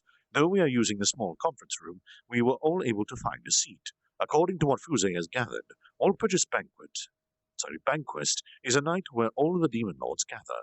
3 voices are needed to schedule it. A gathering of truly powerful individuals. Absentees have to be prepared to face severe consequences, as this is a covenant established between all the selfish demon lords. In the first place, these happen really rarely and are hardly mentioned in human literature. But still, the name Walpurgis Banquet, that is such a strange name, is typically associated with the beginning of a great holy magic war, the last one being over 1,000 years ago, and resulted in a myriad of casualties and great calamities. Thus, it is commonly known as the banquet that brings chaos and destruction into the lands. Their current target is Rimrodana, so you best be prepared. Worst case scenario, you will have 8 demon lords as enemies. That is, if we trust the demon lord Ramirez's words, Fuse said, worrying for me. Well, I'll do something about it, I said to reassure him. Being hunted by demon lords, though, cut me some slack. Thus, I decided to hold a countermeasures meeting. Now then, I understand that it feels like we are continuing the conference indefinitely, but please bear with me. We are currently gathered here regarding the Demon Lord's Walpurgis Banquet. According to the Ramirez report, I am their target. What do you think we should do? Anyways, I'll ask for their opinion first, as I always do. Yes! She unexcitedly raised her hand. I went a bit high, sorry. When I pointed at her, how about we cut down all the demon lords? Calling on an idiot. My bad. I felt a blood vessel pop on my head. Hadn't something like this happened before? Shion, how would you cut them down? Do you have a realistic opinion? She hung her head in shame upon hearing my words. God bless her innocence. However, it seems strange that Demon Lord Millam had supported the notion. Smells suspicious if you ask me. However, it seems strange that the Demon Lord Millam has supported this notion. Smells suspicious if you ask me. Soe pointed out. I also thought the same. Right! I can't imagine Millam-sama betraying Rimuru-sama. It's baseless intuition, but I trust my intuition, Benimaru said. I see. Though he has no proof, huh? The thing is, I don't feel that I was betrayed by Millam. Wisdom King Raphael, too, though he has little data regarding this, mentioned that unless there was some great change, such an outcome is impossible. I decided to believe in Millam. Well, if it comes down to fighting against all the demon lords, let's just crush them. Frankly, Demon Lord Rimuru-sama alone will be enough for me. Shion nodded, happy that someone else agreed with her. Exactly! Isn't it wonderful to be a newcomer? He took the words right out of my mouth. They all nodded. Why has it come to this? By the looks of it, more than half are in complete agreement with Veldora. What? When did Veldora speak? Oh, I don't know. Then let's be careful. I see. The Let's Be Careful party composed of Gavel and Gerudo only. Everyone's raring to go. Bloodlust has filled the room. Suddenly, the meeting was dominated by the war party. Wait a second. Relax. Anyways, we have all agreed that Millam could not have betrayed me, so something must have happened. As Ramirez mentioned earlier, the culprit might be Clayman, so we should think upon what has occurred. I was successful at diverting the conversation from this dangerous course. Let's get to the main point. Right. Oh, Right. Great Detective Ramery's intuition was spot on. In that case, shouldn't we just blow Clayman away? I see. That makes sense. All right, I'll go and cut that guy down. Hey, wait, relax a bit, Shion. Stop getting ready to go. Benimaru and Zoe, you too. Seriously, this is not going in the direction I wanted it to, and Ramirez is getting carried away as well. By the way, why? Why do you have so many powerful devils lying around here? At this point, isn't it fine for me just to have Beretta? She continued. What a troubling person. She just doesn't give up. And, noticing that my comrades are strong, she's getting carried away herself. Her selfishness knows no bounds. Would it be fine? I do not believe Carrion-sama has fallen, but would you be willing to bring me to this Walpurgis banquet? Crucius said. I might. Only the Demon Lord and 2 or 3 escorts can attend the banquet. Individuals not involved in the banquet would be killed, you know. Ramirez responded. On that note, I thought up something I wanted to ask. Hey, can you let them know that I will be participating? Everyone's eyes focused on me. I mean, if I'm being hunted, I might as well go and meet them myself. This might also serve as a good test for the new barrier, and, worst comes to worst, I have the confidence to run away. So, rather than prowling the shadows, doesn't attacking them head-on sound more fun? More importantly, I will never again let this city suffer any casualties. If you're planning on attacking my friends, you have got to be prepared for my response. Seems like I've turned into a muscle for brains as well. Goddamn. He's raring to go. Very well, I shall also go. With me attending, the Demon Lords shall know bottomless fear. That was Veldora. Yes, if Master Velchan is going, I too will be safe. With Beretta as well, my defenses are perfect. No, I'm not planning on protecting you all, at all, though. That's so cold, Master Velchan. And what's with this master thing? I don't know when, but they have become manga buddies. Manga buddies. Sorry. Being friends is good and all, but that feeling doesn't seem to be reciprocated. Thus, via a dedicated Demon Lord channel, Ramirez let them know that I will be participating in the banquet. What a pointlessly high-level skill. It allows communication via space manipulation. While she is busy with that, Beretta came up to greet me. I congratulate you on becoming a Demon Lord. I too have received a blessing thanks to your evolution, and wish to say thanks. As a result, I have evolved from the Arc Doll into a Chaos Doll, he said, deeply bowing. He acquired a unique skill, the Saint-Demon Union. As a result, he nullifies essentially all physical or magical attacks, and by combining demonic and saint powers, he evolved into a Chaos Doll. So, for example, while the Arc Doll could not have moved in the holy barrier I was trapped in, he now evolved beyond that. New spirit cores awakened within his body, and by mixing with the magic ones, they become Saint Demon cores. I really want to study him, but it's not the time for that now. Oh, as long as you are healthy. Once this incident ends, let's talk a bit. Aye, your words are wasted on someone like me. I am looking forward to such a time. Yeah, I'm also happy that you're listening to what Ramirez is saying. Well, as long as you ignore any unreasonable orders. If anything happens during the Walpurgis banquet, I'm counting on you. Leave it to me. I will live up to your expectations, Master. After such an exchange, Beretta sat down. Since Ramirez had only one subordinate, Crucius came along with her. Mulan also wanted to settle her grudge, but Yomu stopped her. Well, her battle power is still a little lacking. So Beretta and Crucius will attend along with Ramirez. While I was talking with Beretta, Shion was also looking at me with a pained expression. She's bound to rampage if I don't bring her, so I decided on Shion as one of my escorts, and, calling Ranga from within my shadow, I hoped you would choose me. I will not lose to the likes of some demon lords. How reliable. So it's decided. Benimaru and Zoe are disappointed, but they'll just have to get over it. There's also the job of ensuring this city's defense. Along with Gabble and Gerudo, we have a solid defense system. On a 1 in a million chance the church sends a subjugation team, I had Diablo observe the region. Destroying Templars in order to bring down the Holy Barrier takes priority, after all. So maybe I should leave Zoe on guard duty as well. While waiting for Ramirez's response, we are busy doing menial tasks. In the end, my participation was recognized. Demon Lords may have thought it inconvenient to have to go all the way out here to attack anyway, but this presents a wonderful opportunity. I now have acquired the right to participate in the Wallbeggars' Banquet. The Demon Lords I am fated to meet, Leon Cromwell and Clayman, but this time my target is Clayman. I have not forgotten the Orc Lord incident. There's also Mulan's case, and more importantly, I really worry about Milim. Say your prayers. You made me your enemy. I am not so naive as to forgive my enemies, as long as you're not a beautiful girl, that is.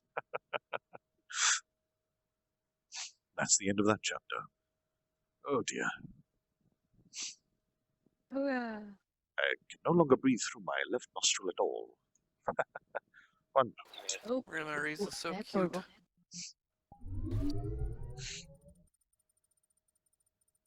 Sorry, stream, if you're hearing me sniffling directly from my microphone. That chapter totally deserved the blush.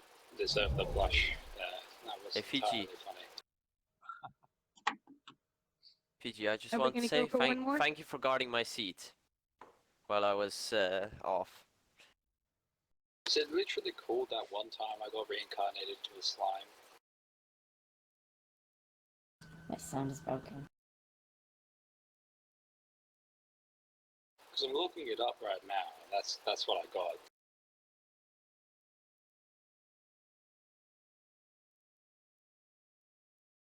Yeah, in English, it's that time I got reincarnated as a slime. I have the manga right. And the Japanese one is Tensai Shira. Let me check it again. 転生したらスライムだった剣。 Great. Yes, that one. Oh, I apologize. I've been saying it wrong. So what is it? Walpurgis. Good. I got the right one. I'm so sorry for getting that wrong. I started reading Overlord again. I'll start Hi. saying it correctly. Walpurgis. This made me want to go. This made me read Remonster again, even though that hasn't been updated. Yeah. I can say something. Yes, it's called Regarding Being Reincarnated as a Slime in English. Tensei Slime Shitadadaken, as was quite I kindly get to pointed meet you, out. Mr. Lee. And I've been saying the banquet name wrong. It is Walpurgis. Walpurgis. It's still a strange word. Yeah. Okay. Thank you to Sephiroth1984 for your contribution to the stream. It is greatly appreciated, sir. I hope I continue to uphold this level of quality so that you can continue to enjoy it. Thank you for also pointing that out, FSKNG Angel, or just Angel, with your 2 donations. Thank you kindly. Or Pulgris. Odd way to say a name. But then again, it is a fantasy story, so... All right, let us continue then. I think that's actually based on a real like night or celebration or something. Oh, sorry. Go Yeah, it's a Wiccan celebration. It could be. I'm not aware of it, though, so I've been butchering it all this time. Walpurgis. I'll have to remember it. Ah. What chapter did we start on? Technically, this would be the last we chapter. started on... Yes, this is the 5th chapter of the night. 74. We started on 74. Oh, hold on. 74, 5, 6, 7, 8. No, this is the 2nd last chapter. Okay, I'm totally off. Sorry? Okay. I was totally off in my count there. We're on 78. This is the 2nd last chapter. There'll be one more after this, and then we'll be calling it for the night. I thank you all again for coming. Chapter 70. Oh, I need to go and get some cold and flu tablets. Oh, because I'll have to make sure my voice is up for the reading tomorrow that's occurring during the US prime time. Or rather, nighttime. Good fun. Chapter 78, Demon Lords. Demon Lord Clayman was in an unprecedented state of panic. The humans were guided into actions as planned. The result was supposed to be a bloodbath of a battle, filled with suffering and tragedy, which his soul would reap and relish. However, the battle was concluded in an instant. and all the souls were absorbed by a third party. He couldn't believe it, but the recent report confirmed it. This was a stage prepared by that honorable individual, a fight between monsters and humans that would lead Clayman into awakening as a true demon lord. Sorry. Thus, he hardly cared for his subordinate Mulan, and planned to dispose of her soon after, but he now lost connection with her. Moreover, her curse had been released, and she was now completely free. This fact only added to his anxiety, but only that much was hardly a matter for concern. Fortunately, he still has the strongest trump card, known as Milim. Thus, he had forced Frey to schedule a subjugation council. What was it? Let me reread it again. Walpurgis. It's actually spelled completely different in the book. It is spelled Walpurgis, which is why I've been saying it wrong. Oh well. Walpurgis Banquet. As it had Milim's phrase and his signature on it, it was quickly approved. There he wishes to call for an extermination of the presumptuous slime who dared to call itself a demon lord, and its city, because marching his troops in the direction of human cities is strictly forbidden. At this subjugation council he will first secure dominion over the other demon lords, and then obtain the rights to invade the monster country, Tempest, while traveling every country along the way, of course. As for the high-ranking devils of that country, he'll have Milim crush them. Were it a few days ago, he could have crushed them all himself, but due to their master's evolution, they all became devils and acquired greater power. At this point, Clayman lamented the fact that the first plan had failed. Well, he only had to rule over whoever remained after Milim was done with them anyway. But, suddenly, the shut-in demon lord Remeries requested that the slime Rimuru would be granted permission to attend, and strangely, he was given permission really quickly. Clayman tried to veto the request, of course, but as if it was the most natural thing in the world, 3 other demon lords accepted it, which caused all of Clayman's plans to fall apart. The Walpurgis banquet that he was so painstakingly gathered now was home to his enemies, nor could he run away from it. If the slime himself came, even if Clayman called for a subjugation, the battle would occur at the banquet itself. What to do? What to do? Clayman desperately sought a way out of his predicament. This desperation was observed by Frey, who was smirking. What an unsightly man. Things were proceeding faster than she expected. Though she had not predicted this outcome, it was none the less to her favor. She looked at the expressionless Milim standing across from her, at her cute face, completely void of any emotion, at her eyes, which suddenly looked elsewhere, at Frey. Frey nodded. Yes, that's right. I understand, Milim, she responded in her mind, with a profound smile. And, Clayman, you will not live much longer. Frey was secretly confirming the upcoming plan. In an unknown land, in the innermost burial chamber, in front of a coffin wrought of ice which sealed a beautiful naked girl with flowing black hair, stood a being, themselves nude, beholding the coffin with a suspicious gaze. Ah, how beautiful! Ah! Observing and adoring the coffin girl was this being's secret pastime, a silver-haired, cute girl. Her heterochromatic eyes glistened with a bizarre red and blue light. This, among her many strikingly beautiful features, was the most prominent one. But perhaps what garnered the most attention were 2 pure teeth that peeked from within her small lips. When her small lips parted, they revealed a set of pure white fangs. She was the ruler of the night, queen of nightmares, demon lord Ruinous Valentine. Even she, a vampire possessing the immense power of a demon lord, could not break the ice coffin, as it was not actually made of ice, but was a pure lump of holy spiritual energy. So even touching the coffin would leave burn-like marks on her body. However, without any regard to this, she clung to the ice coffin. An invitation to attend the Walpurgis banquet reached this girl. Unfortunately, many beings of comparable power would be attending. Thus, she currently lacked the power to make them her enemies. Though this vexed her to no end, there was naught she could do. Wait for me, she whispered the name of the adored girl, and left the chamber. And, gathering a vast amount of magical energy, she submerged the chamber in darkness. 2 men were in the middle of a conversation. The first was a large, sturdy man, clearly known for his height. The other was slovenly lying down, without a hint of dignity. However, as this was his usual appearance, the former paid it no mind. So, how long will you be staying here? Will you set off on another journey after the Warpulgris banquet? No clue. What a pain. Nothing excites me anymore. To the large man's question, he replied without any motivation. But whichever. But surely you have no choice but to participate in the Warpulgris banquet, so you might as well start considering what you will do afterwards, the large man concluded, and looked at the vast sky above, as if enjoying the view. Minutes passed silently between them. Hey, Dagrul, do your sons feel like becoming a demon lord? I can take them under my care if you'd like.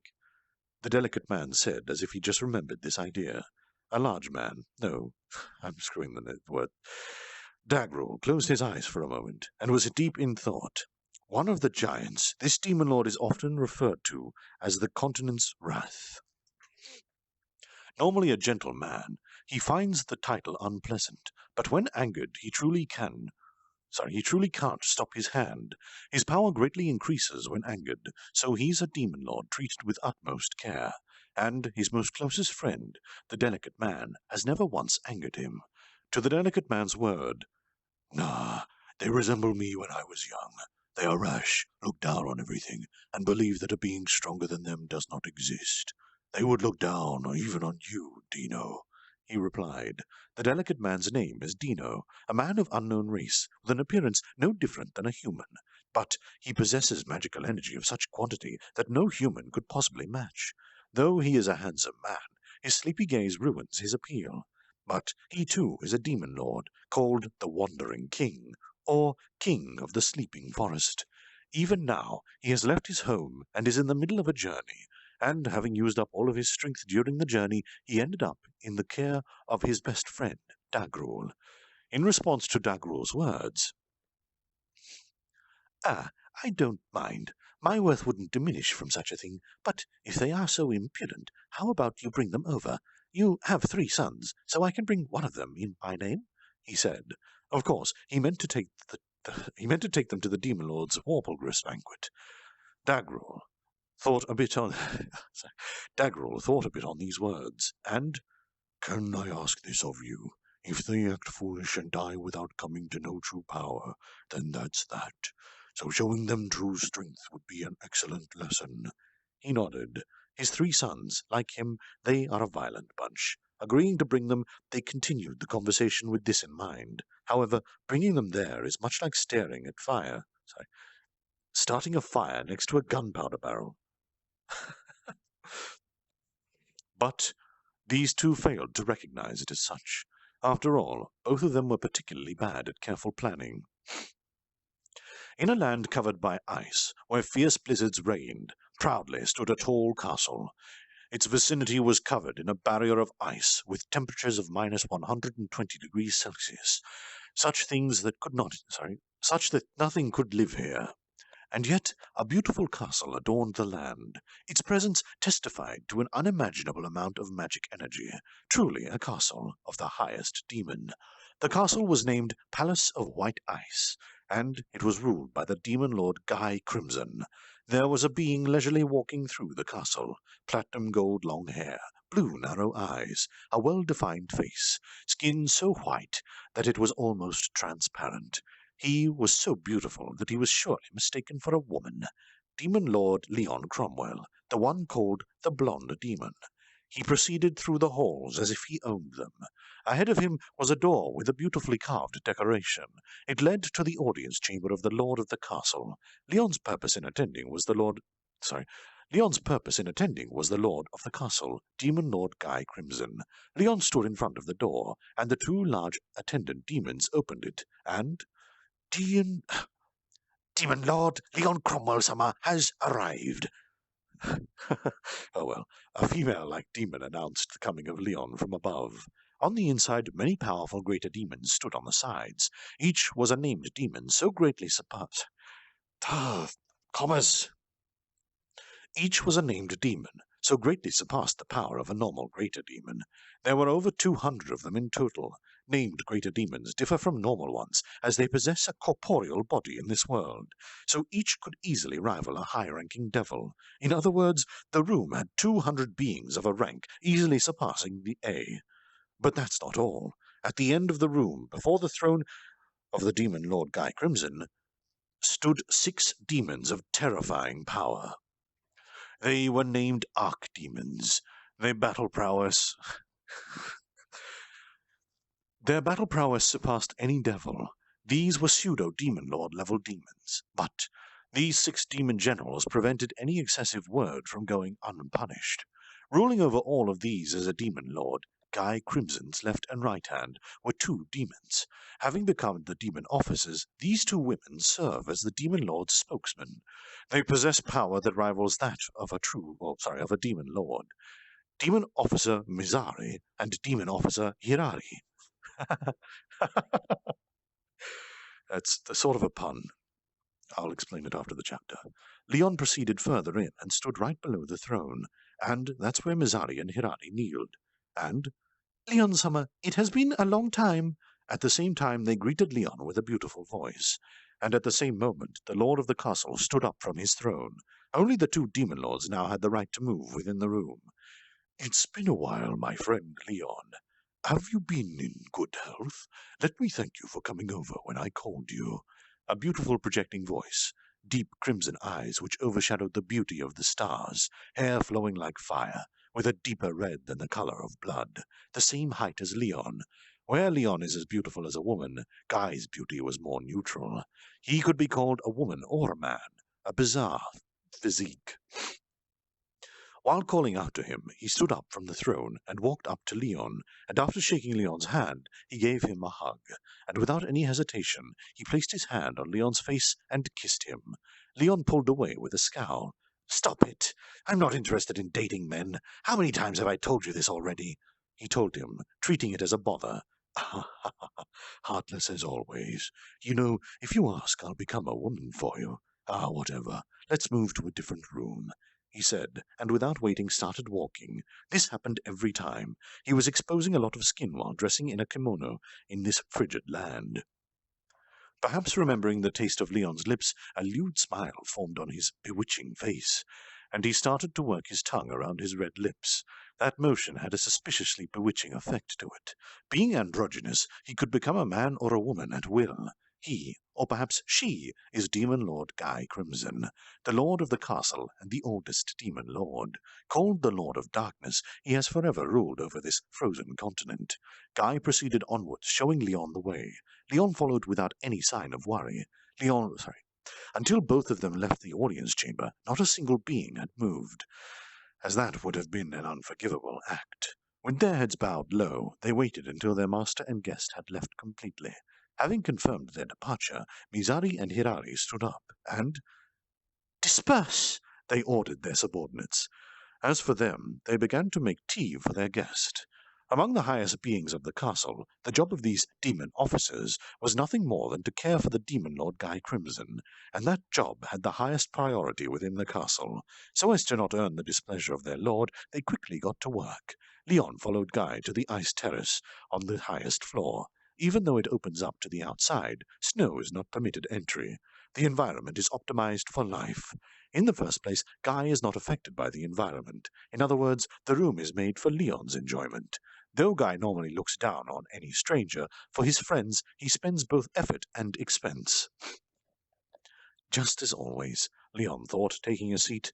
Though the chair he sat on was made of ice, he did not feel the cold. That, too, was the routine. So, why have you called me? Forcefully flopping into the chair, Leon asked. When did they have time to prepare it is uncertain, but Hirari brought in tea. Mizari silently stood at the entrance to the terrace. That, too, she did without anybody noticing. They stood as to not intrude upon Guy's conversation, and so did not address Leon. The girls were nothing more than tools, after all. Since they had nothing to do with this conversation, they were not permitted to even show an expression, unless ordered to do so. So any motion that was not specifically ordered of them would lead to certain and quick death. In fact, even if Leon attacked Guy, they would not move.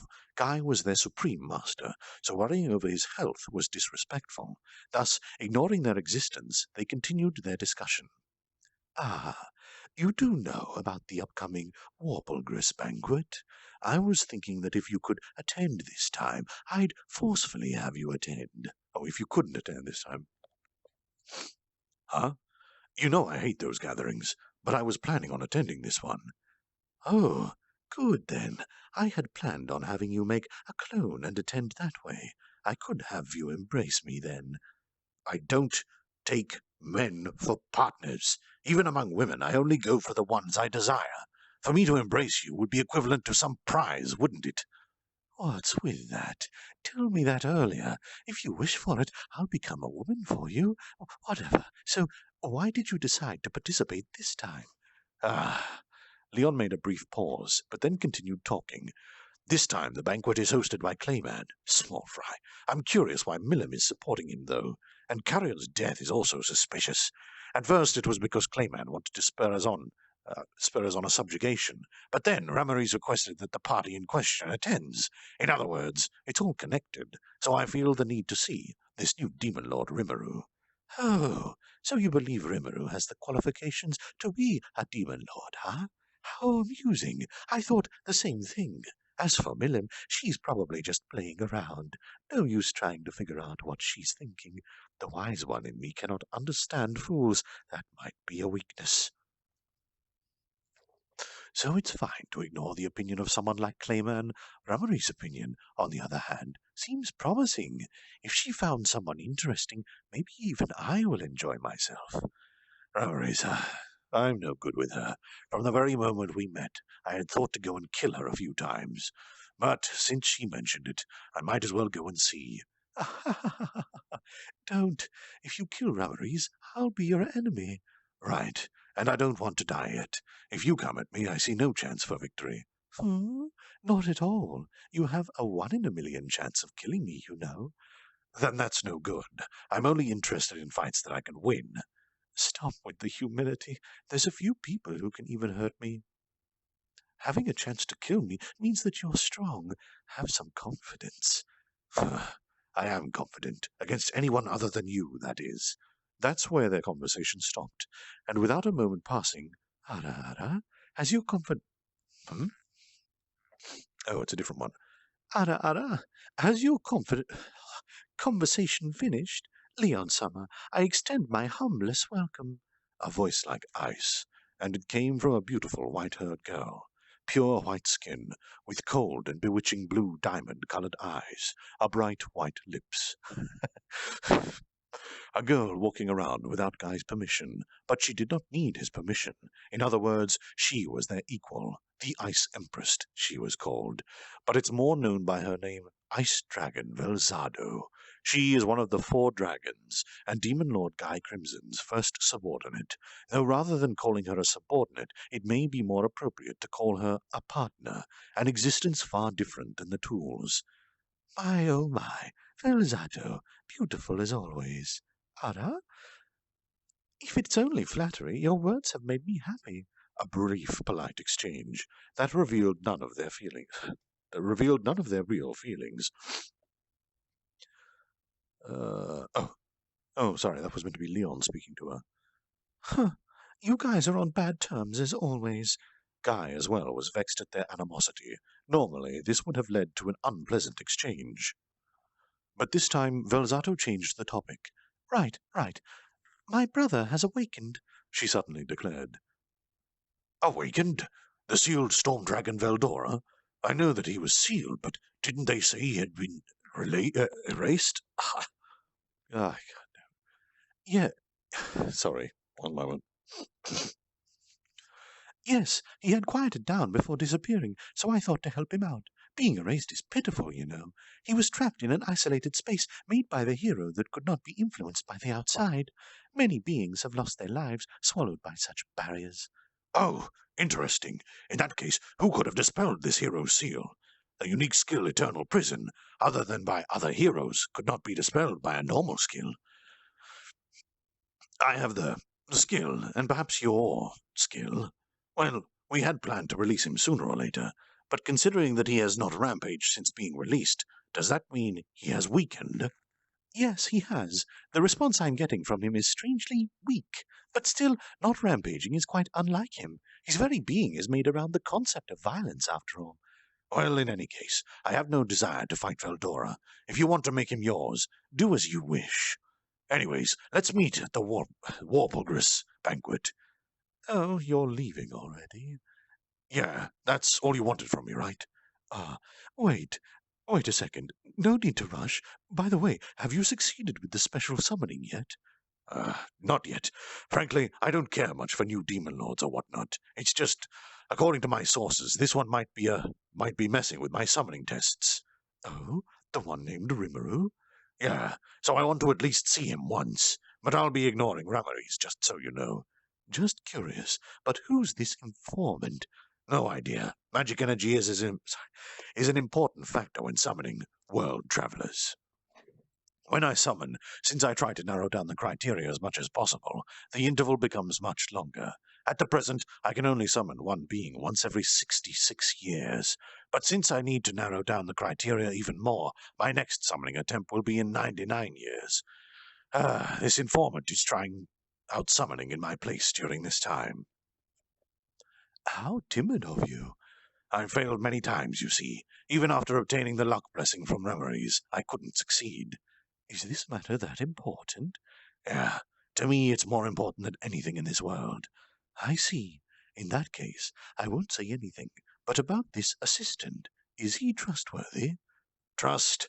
No way. But he does have some use. I see. I know I don't need to say this, but do be careful. That's not like you, Guy. But I'll accept the warning. Thanks. Now then, let's meet at the Warplegris banquet. Leaving these words, Leon left, leaving only a ball of light behind due to spatial movement magic. Seeing this, what an impatient man. Well, it's just like him, Guy muttered while grimacing. But he has created a dangerous opening. This unknown assistant, should I crush him? Belzato asked with a cold voice. Don't. Unnecessary actions will only earn Leon's displeasure. I have no desire to be hated by a friend, Guy answered, unworried. To Guy, Leon was a trustworthy friend, so these words were born out of familiarity with his personality. Moreover, he simply knew how powerful Leon's abilities were. When he comes asking, we'll help him. Understood. And that conversation ended. Guy confirmed that his stay-at-home friend will be attending. Even though he was called out without a care for his needs, Leon seemed not to mind. Oh, God. Guy as well had ignored the summons a few times, but could not remember why. Thus, after a long time, all the demon lords will gather. This banquet seems promising. Will you come? Will I? No, I won't. I have no interest in demon lords. Ah, is that so? Oh, well, in that case, I leave the house-sitting to you. Yes, I'll make the necessary preparations. Belzato left after uttering these words. Guy left behind. Observed the aura of the icy continent while thinking about the upcoming Warplegris banquet. A crafty demon lord prowling around, a small fry signifying the weakening demon lords, a shut-in friend who finally took action.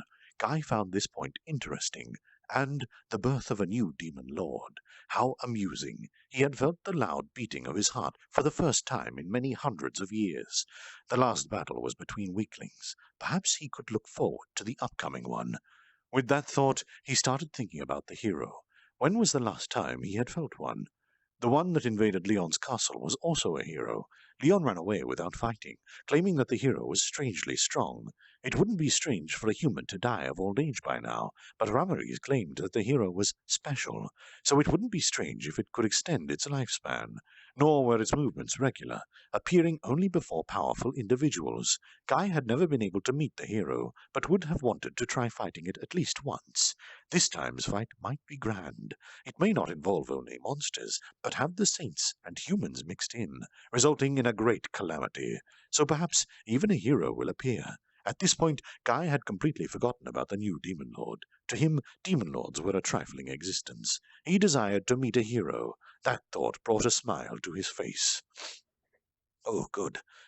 That's the end of that chapter. Now I can actually wet my throat. And we'll be doing the final chapter of the night once I come back.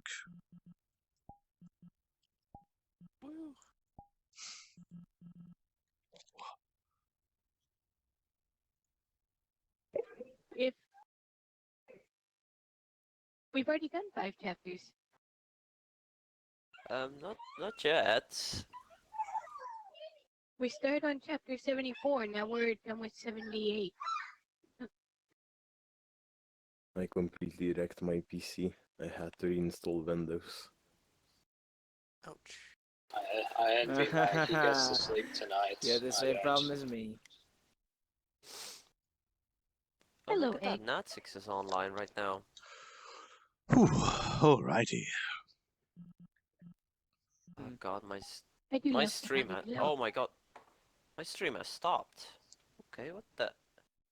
Oh, at least I did it. Thank you very much for the donation, Kraken. I'm glad you enjoy the show. Yeah. Thank you for the support. It is greatly Bravo. appreciated. I sort of fixed my Hello there, chapters. Night Shift. Me and Egg, it looks like we're getting 6 finally got chapters VR. today. Oh, congratulations. Now you can dance all you want. Yes. Yay. If you would mind taking your seat, we can continue with the final chapter of the night. Time for chapter 6. Chapter 79. Which wouldn't be the 6th chapter, unless I'm doing my math wrong. 79 take 74 is We 5. started we read 4 first. We read chapter 4 first. Oh, it doesn't matter. And then went through 8. Are you That's truly 5 chapters. complaining if you're getting an extra? Haha. No. Now that there's something. I just want to make these weeks last as long as possible. Touche. Well, I'll read this chapter so that we can start next time on a crisp number, 80. All right. Chapter 79, Dino and Dagrol. We left the forest on our way to the Demon Lord's Warpulgris. I hate that word. Warpulgris Banquet, guided by Remeries. We were flying on Veldora's back, so even though the trip should have taken a while, it probably won't. Seeing the marshes below us testified to our current speed. That is, getting to the marshes would normally have taken us 2 to 3 days, but now it took a mere hour. Veldora personally found assuming a giant form troublesome, but as we had Shion, Beretta, and Grucius who couldn't fly, I asked him to put up with it. On that note, Remeries, were you planning on walking all the way to the banquet room? I asked. No matter how I thought about it, I couldn't imagine her making it on time. In response, Oh, walking there was hardly a problem. If I did, I'd always have someone pick me up on the way there. She gave an answer that I couldn't exactly wrap my head around. She is always late, so everyone has already gotten used to coming to pick her up. Chances are that someone has a spatial travel type ability. If that's the case, then where are we headed right now? Overcome with a feeling of dread, I dared to ask. There's no way I would know. Sorry. There's no way I would know. What the hell? We're flying by your request, and to your directions. I stopped myself from saying. That's just the way she is. Well, there's no need to keep on flying then, so we decided to land and proceed while enjoying our surroundings. Thus, we're calmly proceeding down the road. The moment you leave the Jura Forest, you are already in Demon Lord land. Not that there's any grand difference in scenery, however. Compared to a human city and villages, the magic energy density is much higher, but not at levels at which humans couldn't survive. But, of course, the boulder on the side of the road wouldn't one day transform into a demon still ore. Are there also few monsters naturally appearing here? I decided to ask. Who is speaking? Even if we call it Demon Lord's Dominion, unless we are talking about their residence, or perhaps their providence. Their province, normal people can also live here. As long as they pay the Demon Lord the appropriate tax, their safety is guaranteed, Veldora explained. Oh, so that's how it is. As expected of the all-knowing master, Remeries added. Why don't you know? What? Why don't you know? I wanted to retort, but gave up. Oh dear. Sorry. That's a lot. Who is talking? Okay. This is going to be fun on the throat. But there are also demon lords with unknown demesne. Okay? Among the ones I've fought, there's a giant, the vampire, and the demon. Of them, I only fought the giant Dagrul and the vampire Ruminas. And although it's only a single battle with Dragrul, it was fun. As for Ramina's, I turned the vampire country into ash, so when she came at me for real, I decided to withdraw. She doesn't understand jokes. Where her domain is, I do not know. The other one was the king of demons. I had fought with his entourage of demons, but never with the king himself. His castle is located on the continent of ice, and it's damn cold. No humans live there. Going there would be boring, so I hadn't gone. Moreover, at that point, Veldora's words became rather unclear, and anyway, there's no need to go to the middle of nowhere. He laughed, trying to hide something. But, well, seems like this geezer has already angered a few demon lords. If my country was turned into ash, even I'd get mad. Moreover, the giant demon lord who once fought Veldora also seems dangerous.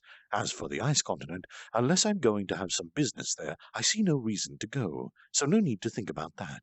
However, demon lords seem actually pretty powerful. Comparing them by using the brat Ramirez as a base was certainly a mistake. I probably should have based them on Milim instead. Even after evolving, whether I can win against Milim or not is uncertain. No matter how many times we battled, since she never went all out, I don't have enough data.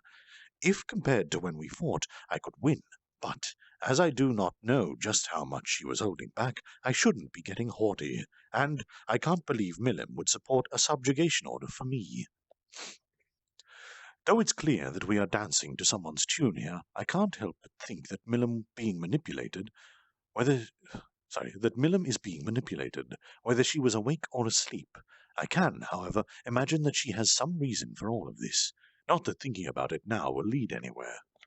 Let's decide this after we meet, and so, while listening to Veldora's tales, we continued leisurely down the road. If Ramirez is correct, we'll be shown the way by one of the demon lords soon.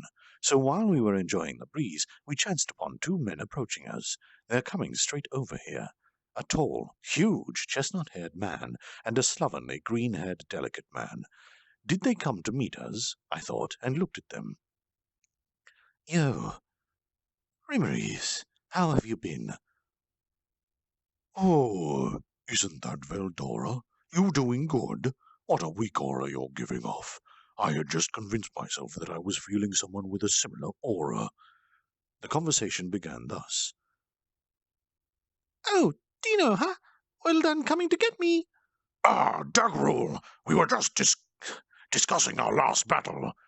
Whether they came to meet us is yet unknown. Why is the font so small? Sorry. I increased the font, so I lost where I was.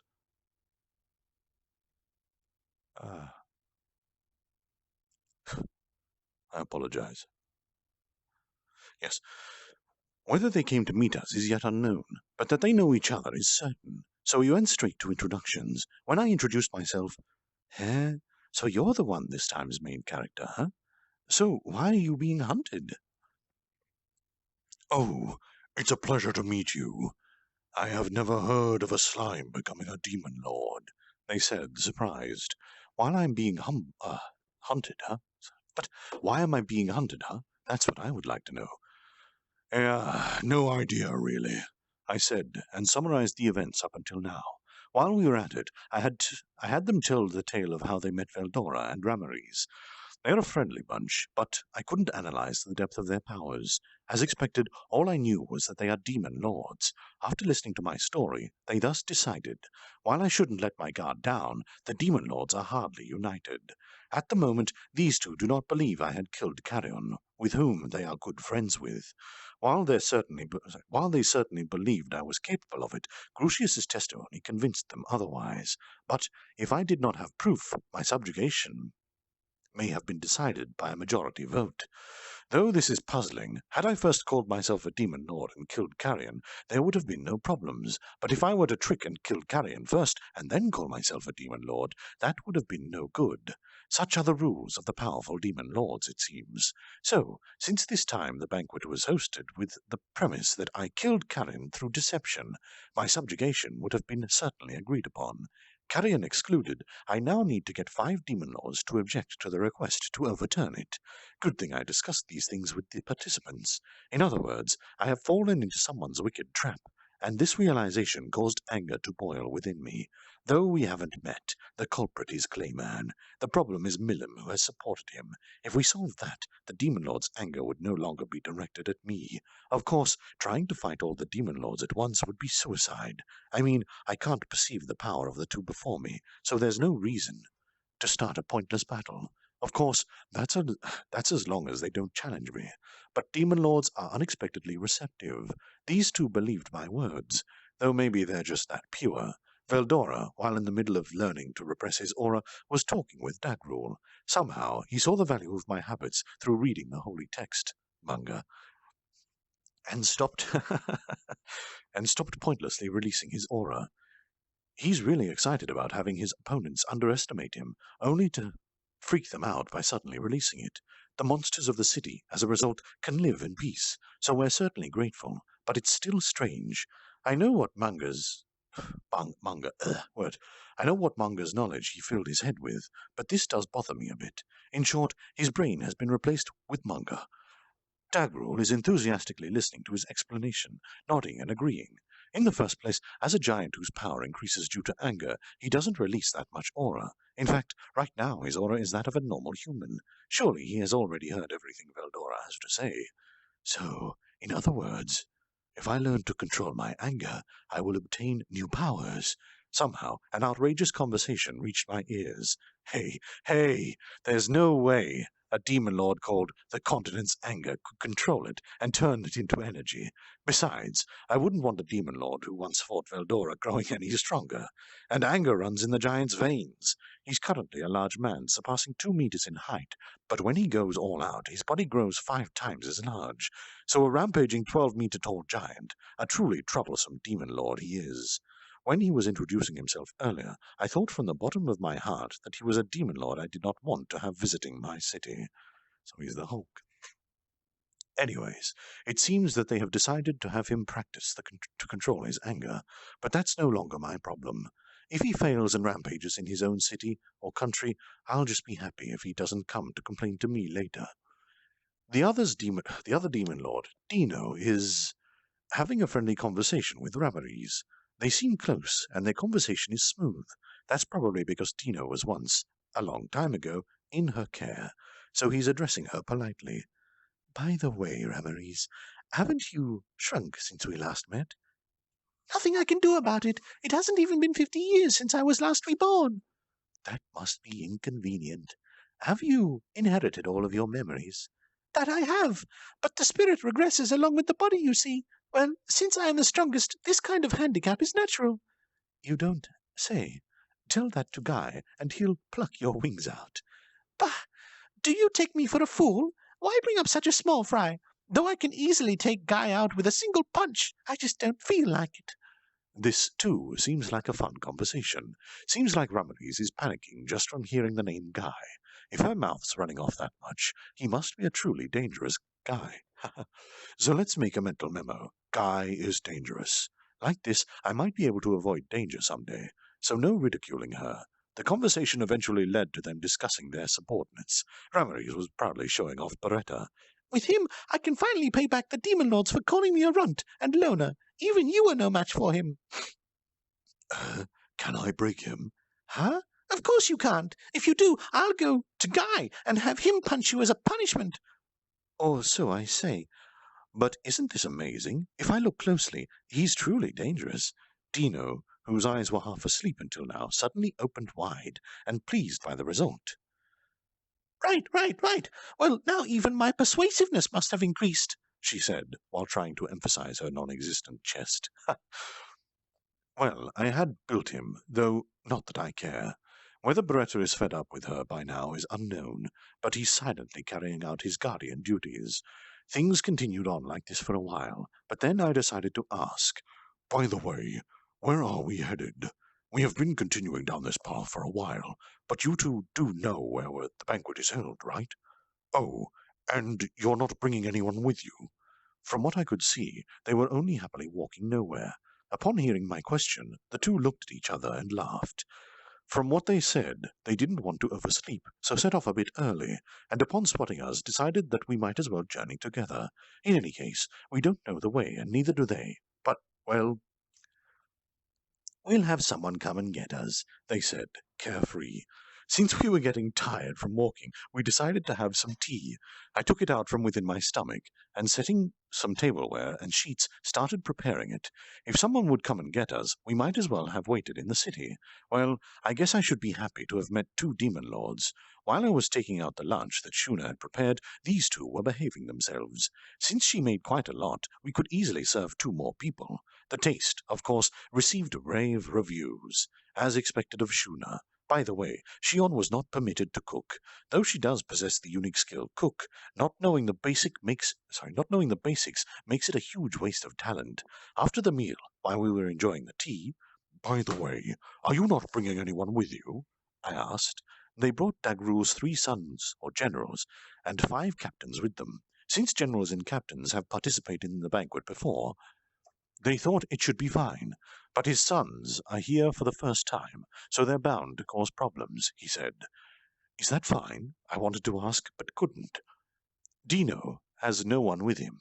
Seems like there are demon lords with no followers. Milim seems like the same, so that I can easily accept. By the way, there's a reason for restricting the number of participants, as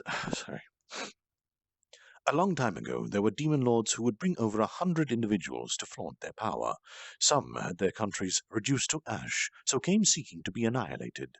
So, they decided that you had to bring someone of at least low-class devil ranking. According to the now ruined demon lords, they had always brought high-ranking devils, but no one can confirm that, and such reports have been ignored. Anyways, in order to prevent such foolish actions, they decided to limit the number of participants. Though there are many demon lords who participate with a clear lack of confidence. While we were discussing these things, I suddenly felt a rift open up in space. Seems like our guide has come. In front of us, a gate has opened. From within, a beautiful woman wearing black maid outfit came out and bowed. I have come to guide you, Ramari Summer. If you will, please follow me, she said, while keeping the gate open. While completely making herself seem unimportant, she was the embodiment of discipline itself, a true professional. But moreover, this maid feels as overwhelming as Diablo, the demon lord official. She clearly is dangerous. Oh, if it isn't Mizari, it's been a while. How's Guy doing? Aye, the likes of me is not so presumptuous as to worry for my great master. Ah, is that so? You never change. Whatever, she says while jumping into the gate. We followed. If we're left behind here, there's a fear of not being able to come here at all. But the maid is Guy's subordinate, it seems. Seems like Guy is one of the demon lords, but, if possible, I would rather not make him my enemy. Well, that depends on the situation, though. The time to test my resolution has come. Ahead await the rulers of this world, but I was not afraid, because I, too, am one of these strongest individuals. While steeling myself, I proceeded into the gate. Excellent, we got to leave it on a cliffhanger. Now, I'll explain the pun. The officers' names are Mizari and Hirari. It's funny because they're the right and left hand. Migi, Hirari. That's the joke. Anyway. I'm sorry. Okay. Yes. I thought I was left and right hand. But whatever. Would everybody like to come together? That's on my level of joke. It's a good pun. Would everybody like to come together for a Might group sound a bit absurd the way photo? I'm saying, but wanna be friends? I just want to pay you. I see. Can your sniper shoot? Oh dear. Will you take the photo for us, God, Catracer? oh god, the frames. Oh, I need I to was use- nodding because I was saying hello, but I couldn't talk, but now I can. Oh, it's a slime! Look! It's a slime! Hey Ryan, I'll try and stay in this photo, my but seated mode is Marcia, be broken sure for to some get reason. close. Be sure to get close. My If seated mode is any of my little broken. aircraft get in the way, if anybody's fuse, just say it and I'll switch my skin. Oh, it's a group photo. Is everybody coming in for the photo? God. Oh god, where should I stand? Here is a good position. There's so much room getting taken. There we go. I'll stand next to Egg. This is good enough. I'm rocking that solid 10 FPS. Yes, you will, as there are so many unoptimized models here. I'm running 30 right But at now. least you get a photo. Alrighty, shoot us the thumbs up when you've taken the photo, Cat Raiser.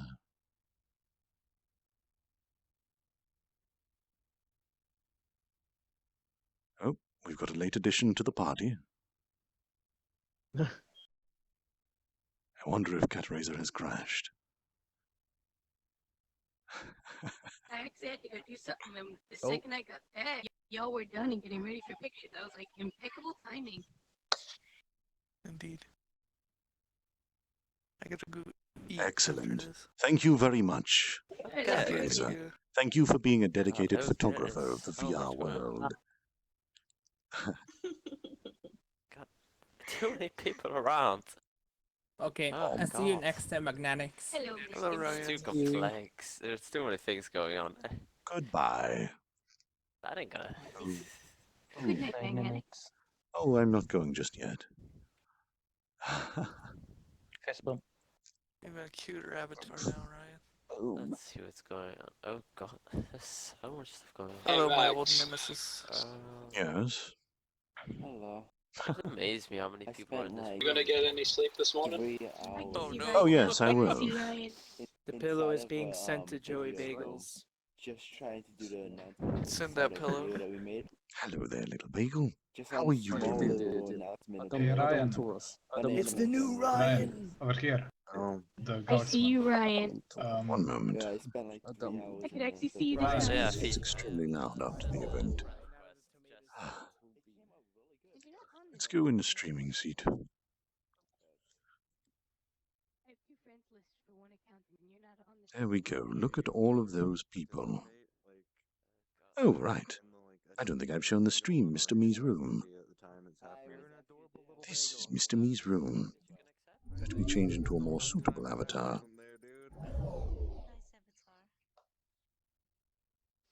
Waiting for it to load. Giant blue lightning man. I think my internet is dying.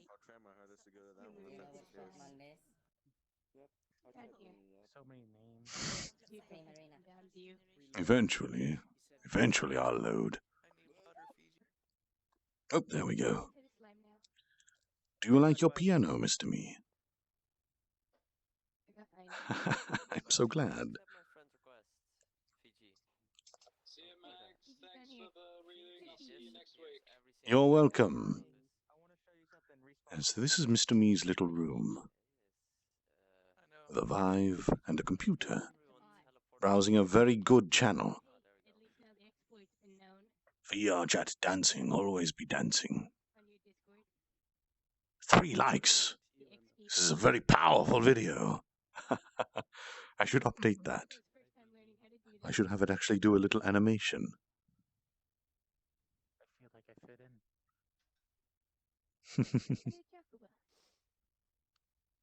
And a small pot plant.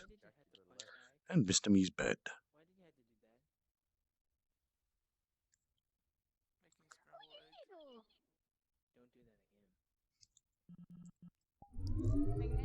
Now. Will face your fate. How big is the avatar? Relax, man. But You've these- been pulling out that sword continuously now. Wow, that's a cute one. I was Mag. trying books. to, I mean- try to fix it. I mean, I don't always pull this out. Butterfly. What books are Minecraft those? class. Do you like it, Fiji? Very nice avatar as well. Nope. This is. Page 8. I couldn't do this one then because Look at that Panzer's even here. triggers are very sensitive. Yes? Also ran my Such a cute tomato expression. avatar, but he went off. Yeah, I've been doing other things. Rip. Like Death Run. Hi. Fist bump. It can do something else, but I Oh, will not dear. I can't see because OVRDrop is still in front of me. How you doing, Baka? I haven't seen your AU yet. Oh, Biggest been talking about it. oh it's under. I thought it, oh, no, it is Ayaka. Are you tired or drunk?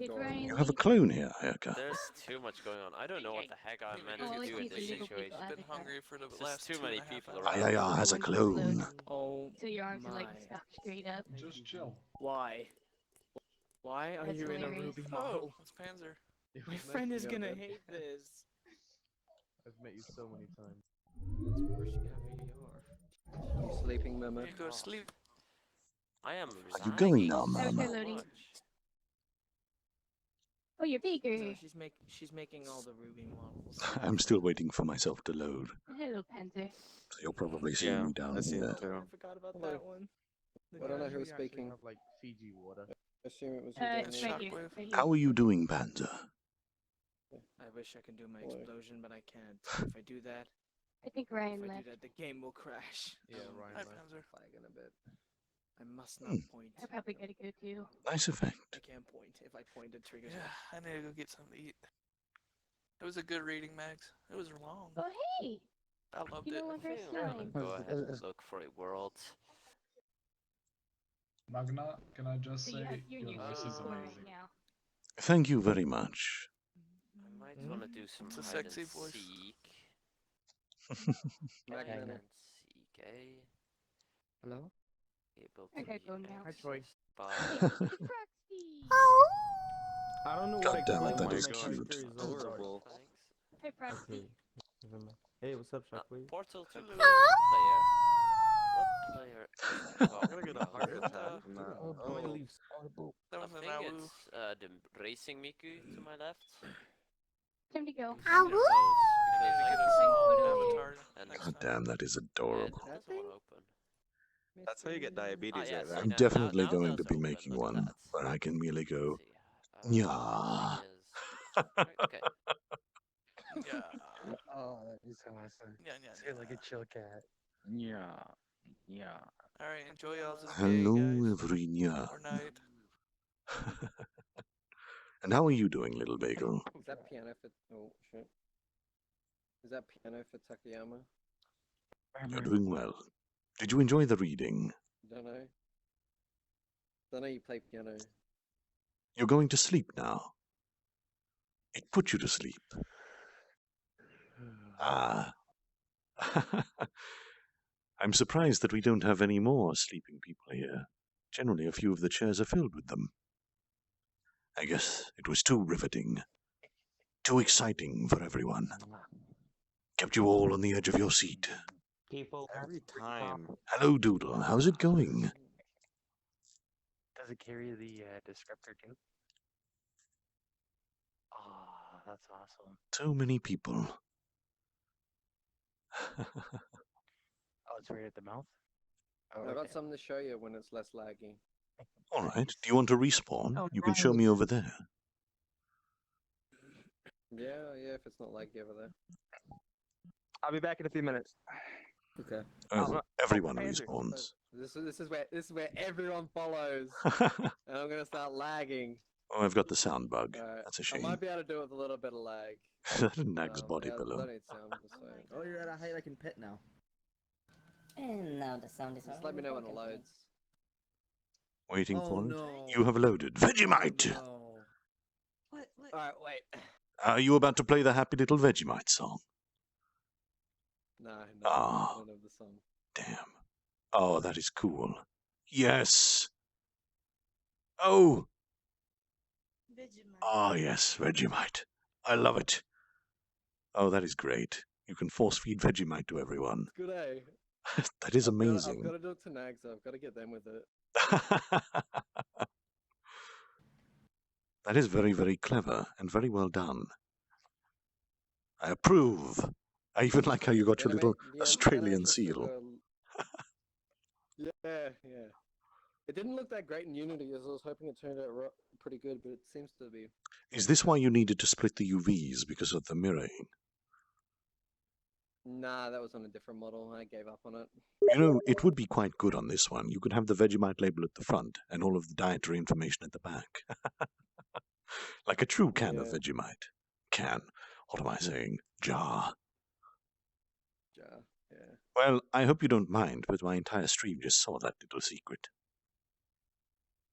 Ah, that's alright. As long as Nags doesn't know, it's fine. Yes, I don't think he watches my streams. Kind of want to surprise him with it. He's been Oh, trying to force feed me Vegemite all day, and I've been running away every time. But Vegemite is delicious. Everyone else. No. No thanks. No thanks. All right. You keep that away from me. I'm- You keep that away from me, Panzer. I'm going to go and say goodbye to everyone who is still in the hall. Thank you all for coming once more. Goodbye, Magnanix. Goodbye, Magnanix. Very nice work with this. See ya. It was nice as always. Good night. All right. You. Praise the sun.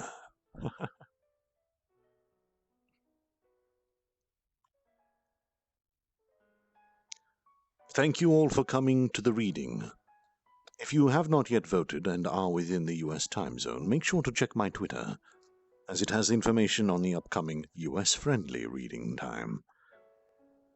And with that, I bid you all farewell and a lovely night.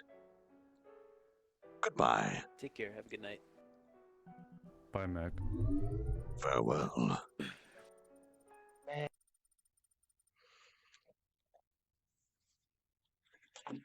All right.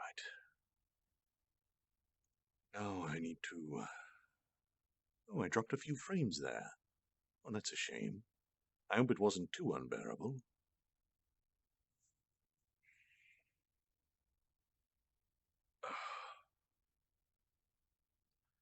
Alrighty then. Thank you all for coming and tuning into my stream. I hope you all enjoyed the story time. I always enjoy putting it on, so there's that benefit, I guess. You're looking at the exit button on my... Yes, cool. Alright, well. Yes, US-friendly reading time. I'm going to be holding a second story time a little bit later today, for some people. Essentially, it will begin at 8 p.m. PST. The details are on my Twitter if you wish to go there and take a look. Until then, my friends, I will also be streaming that one. I bid you all farewell and a lovely day, morning, or night. I do hope to see you all once more very soon. Farewell.